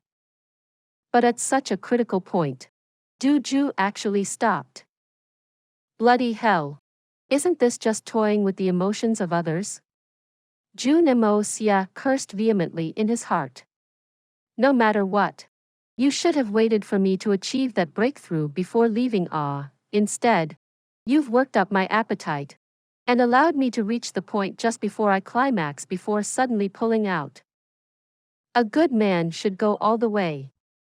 If you're sending the Buddha off, you should accompany him all the way to the west. What's this nonsense about quitting halfway? This fellow had completely failed to consider that the other party had gifted him with a large amount of spiritual qi and directly handed him a great benefit. Yet, he still didn't know to be contented. One has to know that Du Ju was an enemy. Jun Moxie felt extremely aggrieved. In his current state, he completely did not have the mind to notice that when Song Yu had actually been smacked into minced meat with a single palm strike from Du Ju. The only thought he had in his heart was how he could somehow trick that old fellow back and make him repeat the session one more time. This kind of treatment was simply too enjoyable for this young master. Of course, Jun Moxie was understandably disappointed. The feeling of a breakthrough being disrupted was naturally not good. But if Du Ju knew about his current feelings, this heartless venerable would instantly seek to end his own life. No words would cause the old man to want to continue living. Such a reality was simply too depressing. Please subscribe to this channel so that we are more enthusiastic in providing the best video for you. Chapter 668. Du Ju's Concern. Lord Du, having met Jun Moxie today, what do you think about him? Xiao Wei Cheng asked tentatively as they traveled. The intelligence report is wrong. And very heavily too. Du Ju said coldly as he continued to move at a very high speed. His voice was still as cold as before. The report said that Jun Moxie was nothing but a fancy young master of a great family and met his master through a fortuitous encounter. He was just an arrogant kid who relied on his master to be his shield for everything and is completely useless by himself. It also said that he simply relied on his face and some flowery words to catch Venerable Mei's interest. Those reports are nothing but rubbish. Xiao Wei Cheng. When we return later, you will be in charge of completely overhauling and upgrading the intelligence division. This is simply too negligent to a ridiculous level. Du Ju said with a stern expression as he continued. Jun Moxie is a genius with exceptionally high talent. At such a young age, he already views the society with detachment and solidarity. With his cultivation talent, while he might not reach an unsurpassable realm in the future, he would at least reach a level of strength unprecedented by any other in history. He is a super genius that might not be found even once in tens of thousands of years. Yet, the report described him as a completely worthless and useless person. To a certain extent, their erroneous intelligence has caused us to stumble in our mission and caused this venerable to suffer such a huge loss. This is an absolutely unforgivable mistake. He paused slightly and his tone trembled with some fear. An 18-year-old youth was actually able to resist my full-force spiritual pressure. And he was not even heavily injured. Jun Moxie's present strength, even by a conservative estimate, should be at the superior supreme level. Or even above that. Xiao Wei Cheng, do you know what the significance of an 18-years-old superior supreme is? In the past, this venerable was still somewhat skeptical when I heard about that mysterious master's seemingly miraculous and peerless abilities. I did not believe that such an expert could even exist in this world. But now that I've seen the capabilities of his disciple, it is truly extremely inconceivable. If the disciple can achieve such feats, the abilities of the master is apparent.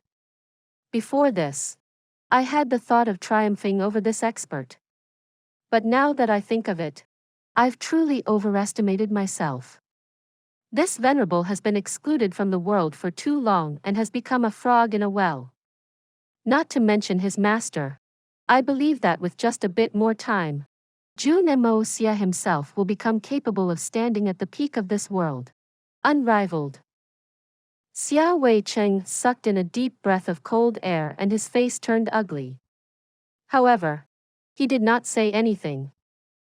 You might be thinking to yourself that I'm greatly exaggerating the kid's abilities because this venerable failed to subdue him. But you should know, ever since the Xian continent was founded, it's been abound with countless cultivators. The number of legendary figures are not low either.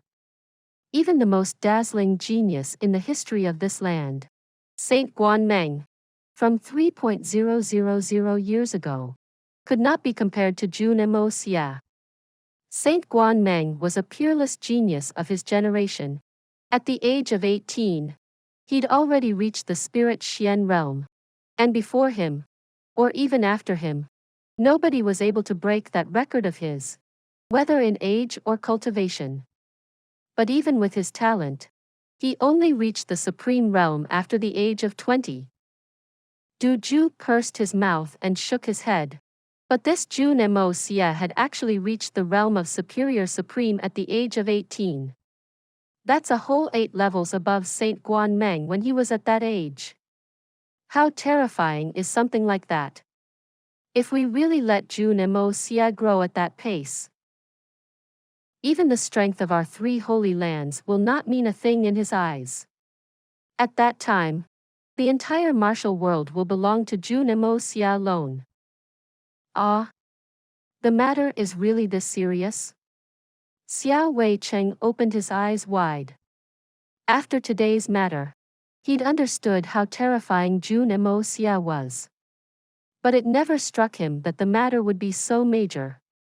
As Du Zhu had just said, Xiao Wei Cheng had thought that Du Zhu was simply overpraising the kid because he'd lost to the latter and was trying to regain some face. At the very least, this would be one of the motivations behind his words. Serious? You think that this is serious already? There are even more weighty considerations that you hadn't even thought of. Du Zhu snorted coldly. Right now, our 3 holy lands has formed a death grudge with Venerable Mei. And Venerable Mei is Jun Moxie's woman. This seat does not want to hear nonsense like Jun Moxie is just a useless gigolo that's depending on Venerable Mei. With his potential, even Venerable Mei might not be comparable to him. But if we're talking about them teaming up based on their current strength, then that would barely be appropriate. In contrast, Venerable Mei might have even obtained more benefits from Jun Moxie.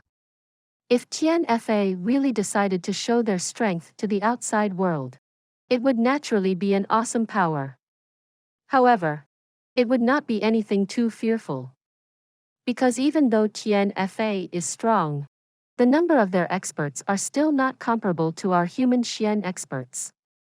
But if she obtains a powerful aid like Jun Moxie, the alliance of two strong powers, if they're not controlled jointly by everyone, the three holy lands will soon cease to exist. No man in the world would be able to tolerate the existence of any force that could threaten the safety of their woman. This is especially true for a man like Jun Moxie. At the current rate of Jun Moxie's improvement, given that he's already reached the superior supreme realm at the age of 18, my guess is that he should be able to reach the venerable realm by the time he reaches 20. Before the age of 25, he might possibly reach a realm higher than venerable, perhaps even higher. If we waited for him to peacefully reach the age of 30, our three holy lands need not do anything anymore. We can simply sit back and wait for our annihilation. Duju's voice was filled with obvious fear, a fear for a horrifying future. It can't be that fast. That's simply too ridiculous. Xiao Wei Cheng mumbled with some disbelief. The process of cultivation is not such a simple matter. Just the process of accumulation of Xian energy and the tempering of spiritual sense requires a long time. As the saying goes, each step of the 12 levels of spirit Xian is as difficult as ascending to the heavens. This is not something that can be done in a mere 3 or 5 years. You think that I don't know that as well? But I ask you now, is it really impossible? Duju snorted coldly. Xiao Wei Cheng, you're at the superior supreme realm right now, which is the equivalent of 10th level spirit Xian. What is your current age? This one has already experienced 178 winters. Xiao Wei Cheng hesitated for a moment and said, not bad. You're not even 200 yet. And considering your age, this is relatively fast. You can try thinking about the entire process of your cultivation. Duju said with a cold tone. I started practicing my Xian Qi at the age of 3. When I was 9, I successfully reached the silver Xian level. At age 12, I broke into the golden Xian realm. And when I was 16, I was already at the earth Xian realm. Age 19, Sky Xian. Age 25, peak of Sky Xian. And then at age 30, I reached the spirit Xian realm. I was the most outstanding one among my family. Xiao Wei Cheng recounted with some reminiscence. When I was 49 years old, I broke through to the ranks of Supreme. And following that was a long period of accumulation, until 90 years old, before I finally reached the superior Supreme level. After that, I spent close to 80 more years to arrive at my current strength. Xiao Wei Cheng could not help but to sigh incessantly in his heart as he thought about the time that had flowed by him. In other words, because you obtained your current realm at the age of 178, you feel that you're already a genius. Right? When you were 18 years old, you were only at the earth Xian realm. Right? However, you've cultivated for 178 years, and your cultivation is at the same level as Jun Moxie's, and he's only 18 years old. If you're a genius, what is Jun Moxie? Is there anything wrong with me calling him a peerless genius? Duju made a sound with his nose and continued. What qualifications do you have to determine that a peerless genius like Jun Moxie cannot reach the venerable realm before the age of 20? With just your level of talent, can you begin to comprehend something like that?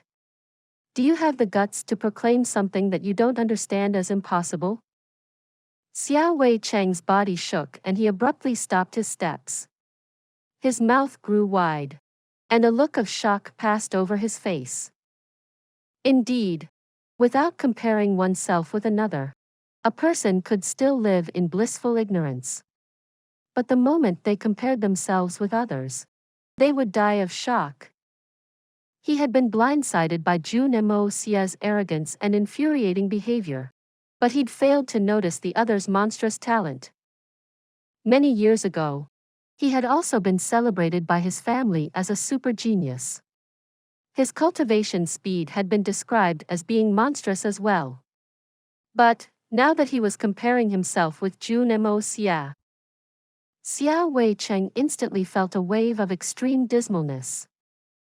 Comparison truly can drive one to their death's awe. So it turns out that the difference between people could be so huge. Do you understand how scary Jun Moxie is now? Du Ju looked at him coldly. Then, Lord Du's meaning is. A vicious glint flashed in Xiao Weicheng's eyes. If Jun Moxie were to continue growing peacefully like that, wouldn't he turn into a cancer in the heart of our three holy lands soon? If it could be done, I would have killed him several times over already just now. In fact, there were many moments where I was nearly about to take the action. However, killing him so brazenly is not possible. It's definitely not an option.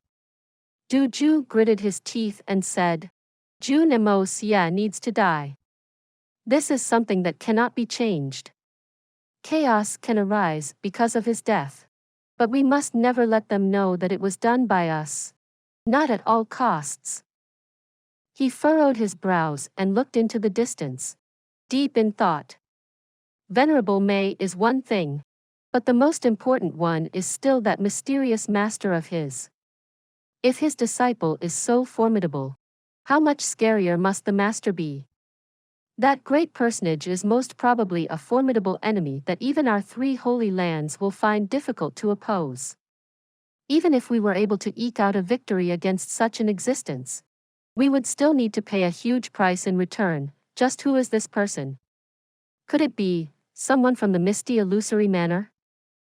What we need to do right now is to return to the Golden City as quickly as possible. Du Ju said decisively. Pass down the order for the intelligence department to monitor Jun Moxie's every movement. Not a single action of his should be missed.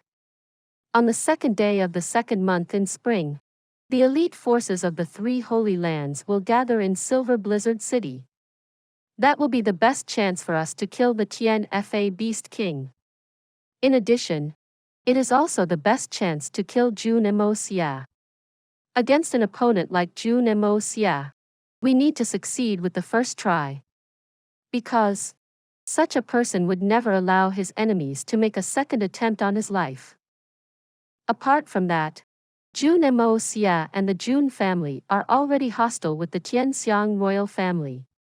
If possible, we'll use this point to create some problems for them. Even if they have no weakness, we'll create some weaknesses and restrict them more. We must not let them develop too quickly no matter what. Our main target is Jun Moxie. As for the rest of the Jun family, although their strength is not weak in the eyes of the world, it's not sufficient to enter the sights of our three holy lands. We can restrict their growth, but we only need to concentrate on Jun Moxie. Even if we ignored the rest of the Jun family, it will be fine. Regardless, it's still the same words. As soon as the time is ripe, we will prepare to strike with the force and speed of lightning. Xiao Weicheng did not completely understand what he was trying to say, but he still nodded his head quietly. The two figures quickly disappeared into the distance. Please subscribe to this channel so that we are more enthusiastic in providing the best video for you. Chapter 669. Lawless and Brazen, Lover's Mound. The 9-day drama finally come to end. Jun Wuhui's military flag once again soared proudly in the air of Tianxiang City. In these 9 days, numerous court officials had come to the Jun family, wave after wave, almost unceasing in their request to stop this very uninteresting show. They had all kinds of reasons, and each argument seemed righteous and rational. However, Jun Moxie flatly rejected everyone. You may have your reasons, but I have my own principles. Those who were too relentless and noisy were directly chased away. And if they still didn't stop, they were thrown out and their legs were broken. This was a world where a clenched fist was the best reason. Whoever's fist was bigger would be the one in the right. Besides, if this tiny show was stopped at the persuasion of a few people, wouldn't the main show be unable to start? The so-called main show was naturally the matter that Jun Moxie had promised to do, unite Murong Xiao and Yi Gu Han together in burial. This decision was the true meaning of madness. This main show was extremely interesting, right from the start. Jun Moxie had chosen the burial spot to be at the old location of the Yuanyi mansion. This was a piece of land that the emperor had given to a grand minister as his residence, and it was quite close to the imperial palace. Jun Moxie had bought it quite effortlessly and then flattened the entire area. His actions were simple and barbaric to a point where it was somewhat overbearing. He had simply placed 2 5 million liang notes in front of the minister who was surnamed Gu, then offered him 2 options. First, take the money and find another place to stay. 2. Stay here and be flattened along with the mansion. This resigned old minister was rather smart. Without even raising his eyebrows, he instantly took the money and ordered the servants to start moving. The true value of this mansion was only around 4.5 million liang at most.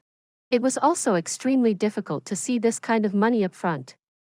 Besides, the other party had directly taken out 10 million liang in cash. 10 million liang.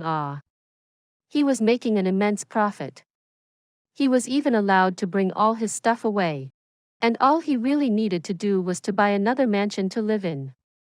There was no reason to reject such a fortune. Over and above everything, the current Jun Moxie was a person that even the emperor had to give way to. He wasn't so stupid as to go and offend him. Since the other party was riding on a strong wave right now, perhaps he could forge a path for his children and grandchildren with this connection. No matter what, this bit of favor should be worth something. Therefore, Minister Gu gladly agreed and hastened to move.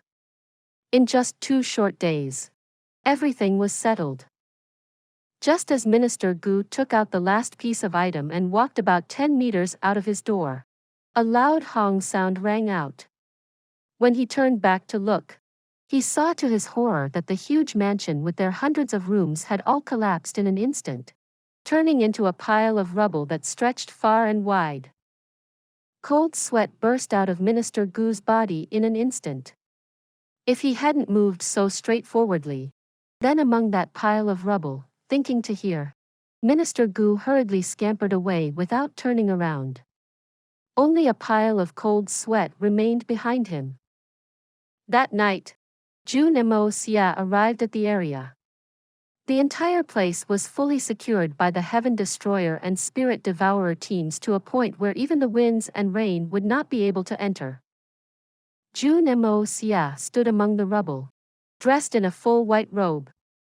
His desolate figure was framed against the cloudless night sky, causing him to look slightly illusory. Jun Moxie stood at the center, his face unusually solemn. The bodies of the 2 passionate lovers, Yi Gu Han and Murong Xiao, laid behind him in a large bronze coffin.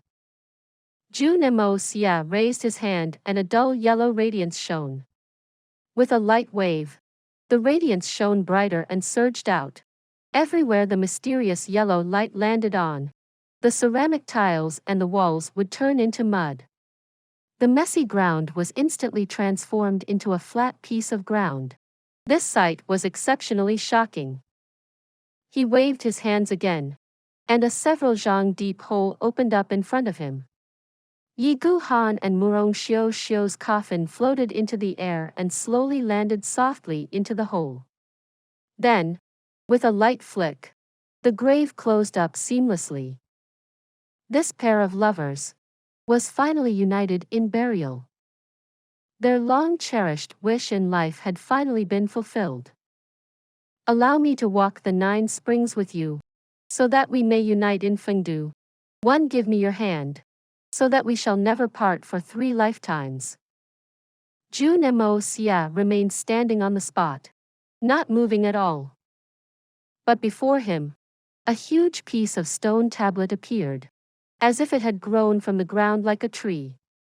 It was 10 zhang tall, squarish, and exceptionally large.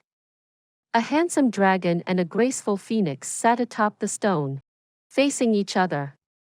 The aura felt from it was grave and solemn. 2 striking words were carved in between the dragon and the phoenix, Lover's Mound. Jun Moxie's body rose into the aura, and a single point of dull yellow light shone on his fingertip. After a short moment of silence, he abruptly brandished the finger powerfully. Faint stone chippings flew off the tombstone, and lines of bold and beautiful characters began to appear continuously on the tombstone's smooth surface. The left upper corner had the words, "I would rather fall and wither, wandering the netherworld alone than have any regrets for my deep love in this life.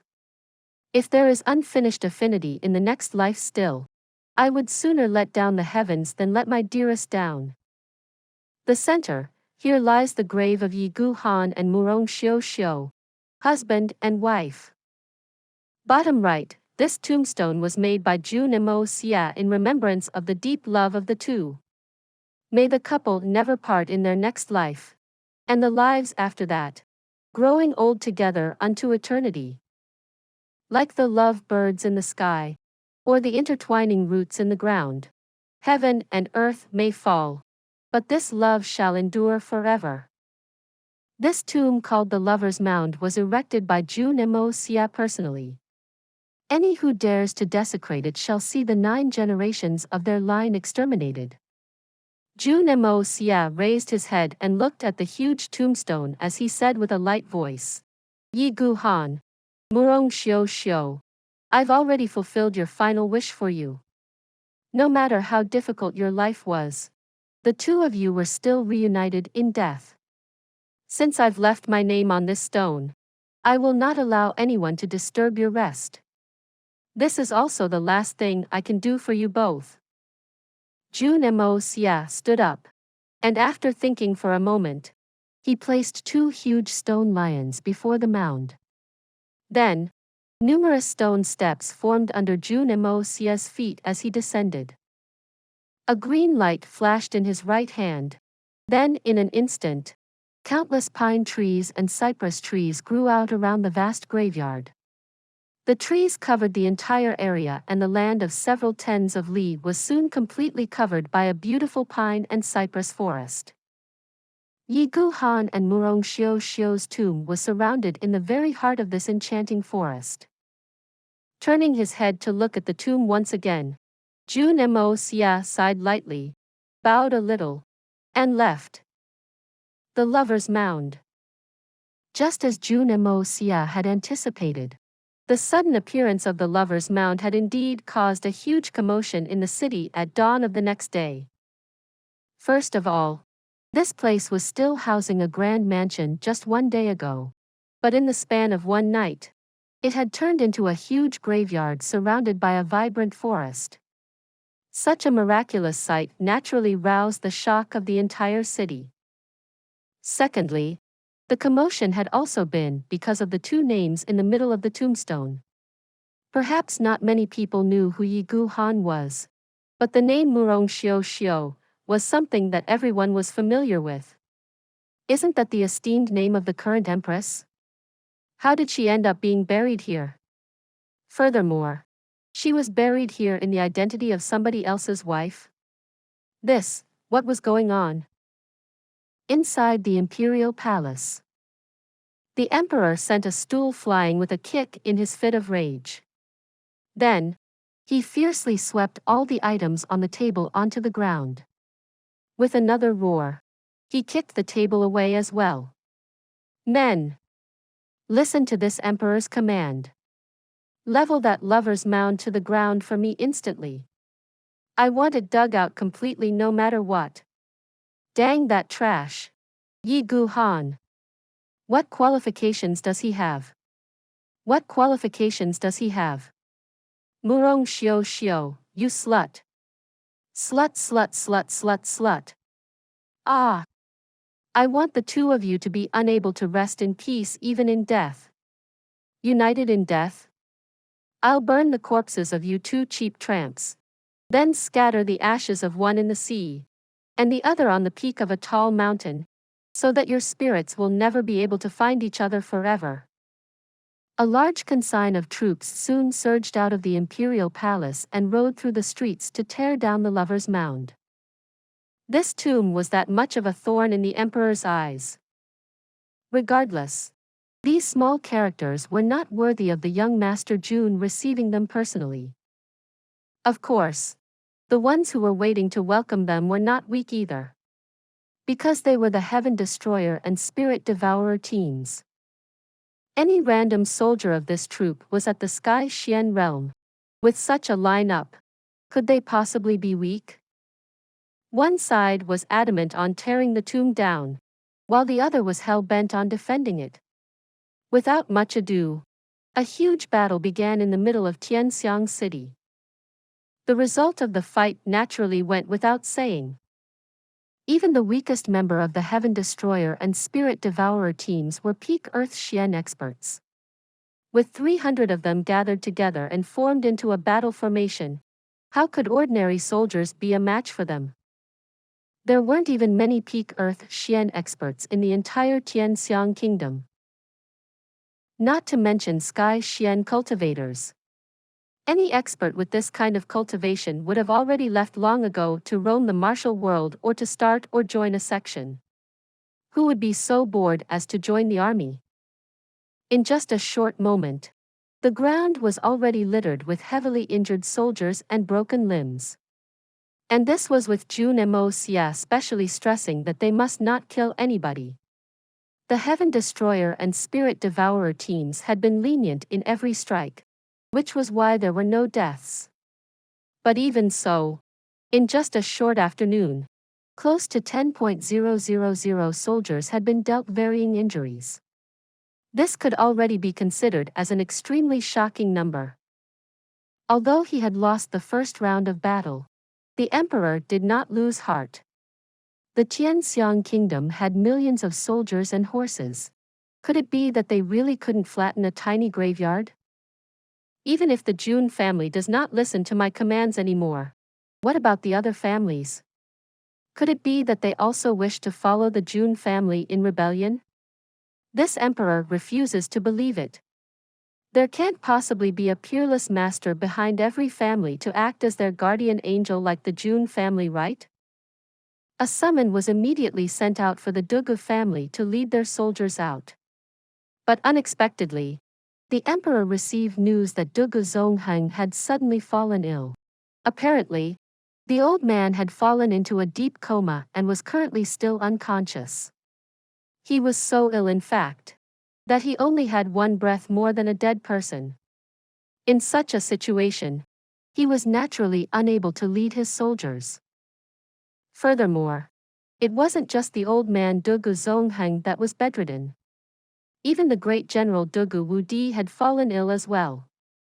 Although he was not ill to the point of death like his father, he was suddenly wrecked with a severe bout of vomiting and diarrhea, and was similarly unable to leave his bed.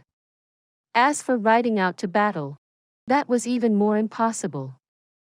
As for the 7 brothers, heroes and legends bravely rushing forward, they had all fallen off their horses and broken their legs at the same time. According to the report, the 7 brothers had went out for a horse racing competition together, and because of an accident, the horse at the front fell over, and the other horses behind all tripped over it in a huge pileup. None of the 7 brothers managed to escape breaking their legs. Although these accounts sounded extremely ludicrous, it was truly not an impossible matter.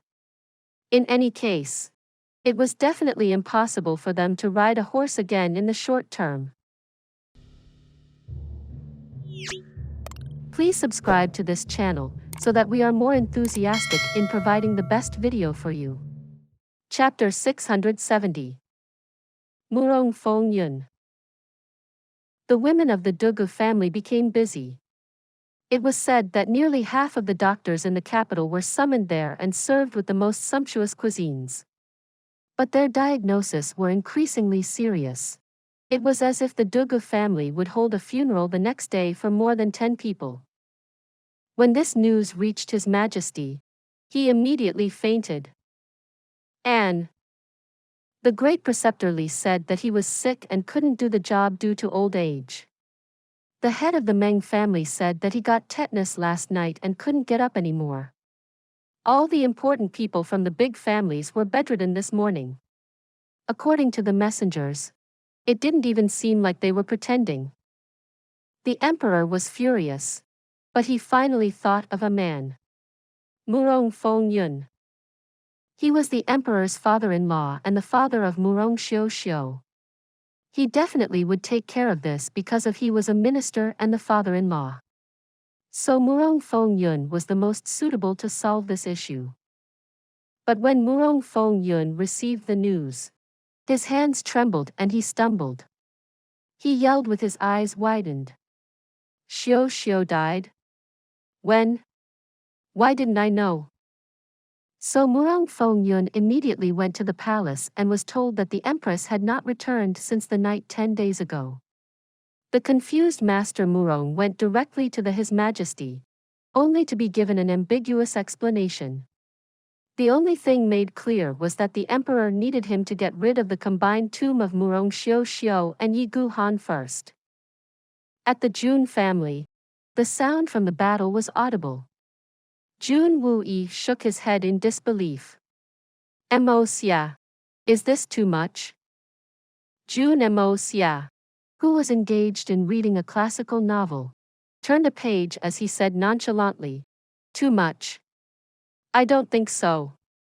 We planned this to shock the city. Didn't we? If there wasn't so much fighting, how could it have a great and long-lasting impact? I only hope the battle gets more intense. And it's only a few deaths, isn't it? It's totally incomparable to the toll at the Tian Guan Linden." Jun Xie, who was lying resting on an armchair at the side, sighed but said nothing. Suddenly, a guard came in to report. "Murong Feng Yun wants to meet Old Master." "He's finally here," Jun Wuyi and Jun Moxie said together. Jun Xie, "I want an explanation." Murong Feng Yun came in hastily and asked directly. "I can understand that you want to avenge your son, and I didn't stop you. You made a fuss for 9 days and all the culprits are dead. What else do you want? Why harm my daughter's reputation? She's still the empress. How can you humiliate her like this?" "Humiliate? Old Murong, what are you talking about?" Jun Xie said calmly. "Fine. Let me ask you. Is my daughter, is Xiu dead? Is she really buried in the grave of the affectionate couple?" Murong Feng Yun's eyes were red. Although he was a heroic figure, he was still a father. He had not been sure whether his daughter had passed away, yet someone else had already set up a tomb for her. How could he not be angry and in grief? "Yes," Jun Moxie interrupted. "Master Murong, your daughter indeed died before our doors at night 10 days ago. Third uncle and I saw. She's really dead." Xiu. Murong Feng Yun's buff body trembled before he suddenly hollered desperately. "How did she die? Who killed her? Who?" The old man's voice was hoarse and his throat sounded like it was torn.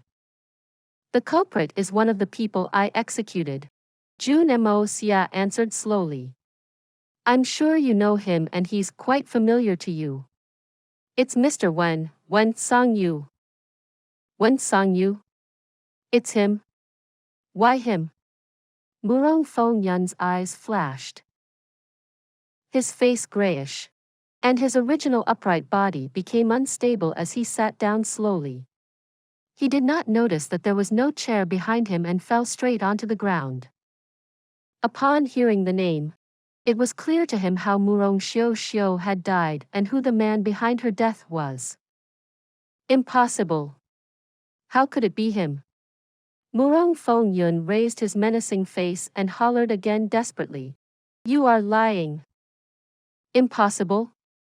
The assassination was witnessed by Princess Ling Meng.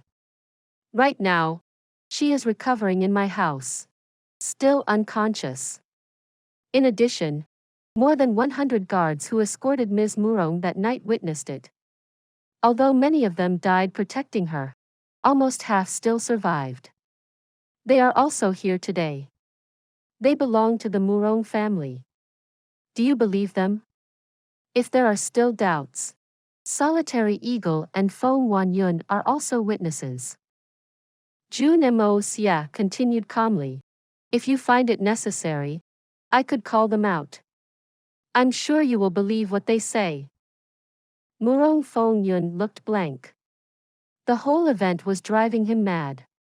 He was aware that Jun Moxie called his daughter Ms. Murong instead of Her Highness, the Empress. The reason behind it was palpable. After he heard from all the witnesses, he finally accepted the fact that his daughter had died. Immediately, he appeared 10 years older and he began tearing. The Emperor killed my daughter. He almost collapsed from the cruel reality. But, my daughter, as an empress, how can she be buried with the lowly Yi Gu Han and be called husband and wife? Murong Feng suddenly yelled and jumped up amidst his grief. Lowly? Master Murong, have you ever asked your daughter whether she wanted to be the prestigious empress or follow the lowly Yi Gu Han? Jun Moxie smiled in sarcasm. Do you even know who your daughter loved? Master Murong. If you didn't mention this, I didn't want to talk about it. But now you mention it, I really look down on you. Murong Feng sat down back on the floor lifelessly. He suddenly thought of a scene from many years ago. His usually obedient daughter had held a steel knife and the blood stain was glaring. Father, grant me what I wish. I want to marry Han, even if it means wandering around aimlessly and living in the wild. Please grant me, she had said. Her almost mad stare and her deep affection were still evident in his memory, but his daughter was now gone forever. Daughter, our family now is in a very bad position, he had said. It's so fortunate that you caught His Majesty's eyes, and this is the only chance for the whole family to rise back up. I'm now old. I can't take care of the family for much longer. Your elder brothers are progressing and your younger brothers are still too young. Do you really have the heart to follow Yi Gu Han and abandon the whole family, risking the lives of us all? Please help your father, your brothers, and the entire Murong family. He had persuaded his daughter like this. His daughter didn't know that by then, the Murong family had already been in a very stable position and their situation was not at all difficult. But the naive Murong Xiu chose to believe her father. She finally lowered the knife. I know that you might be bluffing me, but I can't risk it. I don't want to abandon my home. I give in. That was what she had said. Till today, he could still remember that his daughter cried for a few months afterward. The miserable cries stabbed into his heart. When she was married, she was full of despair. The only thing she brought with her was the handkerchief. He single-handedly broke his daughter's marriage and her heart, sending her straight into the cold palace. He thought it would be the best choice for her, but it only resulted in the tragedy of her life. Murong Feng kept on weeping. He could even picture how his daughter had begged at him desperately, hugging his legs. He recalled that it was winter, and her tears completely drenched all the layers of pants he was wearing, giving him a heartfelt coldness. He could also recall that his daughter never smiled since then. She would always stare blankly into a corner. Every time she returned home, she would be soon gone. It was as home gave her an immense pressure. To be buried together with Yi Gu Han is Ms. Murong Xiu's last wish. Are you still not going to grant it? Jun Moxie's cold voice sounded. The Murong family has used her to gain advantages throughout her whole life. You used her as an exchange for innumerable honor and wealth, and things people couldn't have gotten even if they worked hard for life. Now she is dead. Master Murong, do you still want her to be the wife of the man who killed her? Murong Feng Yun raised his head in awe. In the blurred view, he felt like he was seeing his daughter crying in her wedding dress. Father, let me go. He closed his eyes and tears rolled down. He left the Jun family stupefied. He let the horse trot by itself as his mind drifted somewhere else. Suddenly, he heard the sound of clashing. He went over and found himself before the grave of the affectionate couple. The place where his daughter rested in peace. He rode his horse toward the graveyard. The soldiers who saw him coming opened a path for him. Members of the Heaven Destroyer and Spirit Devourer wanted to stop him, and they suddenly heard a voice. Let him in. It was Jun Moxie. This story will be continued to chapter 671. For those of you who are not subscribed yet, please subscribe. The interesting and best stories will be updated. See you again in the next episode.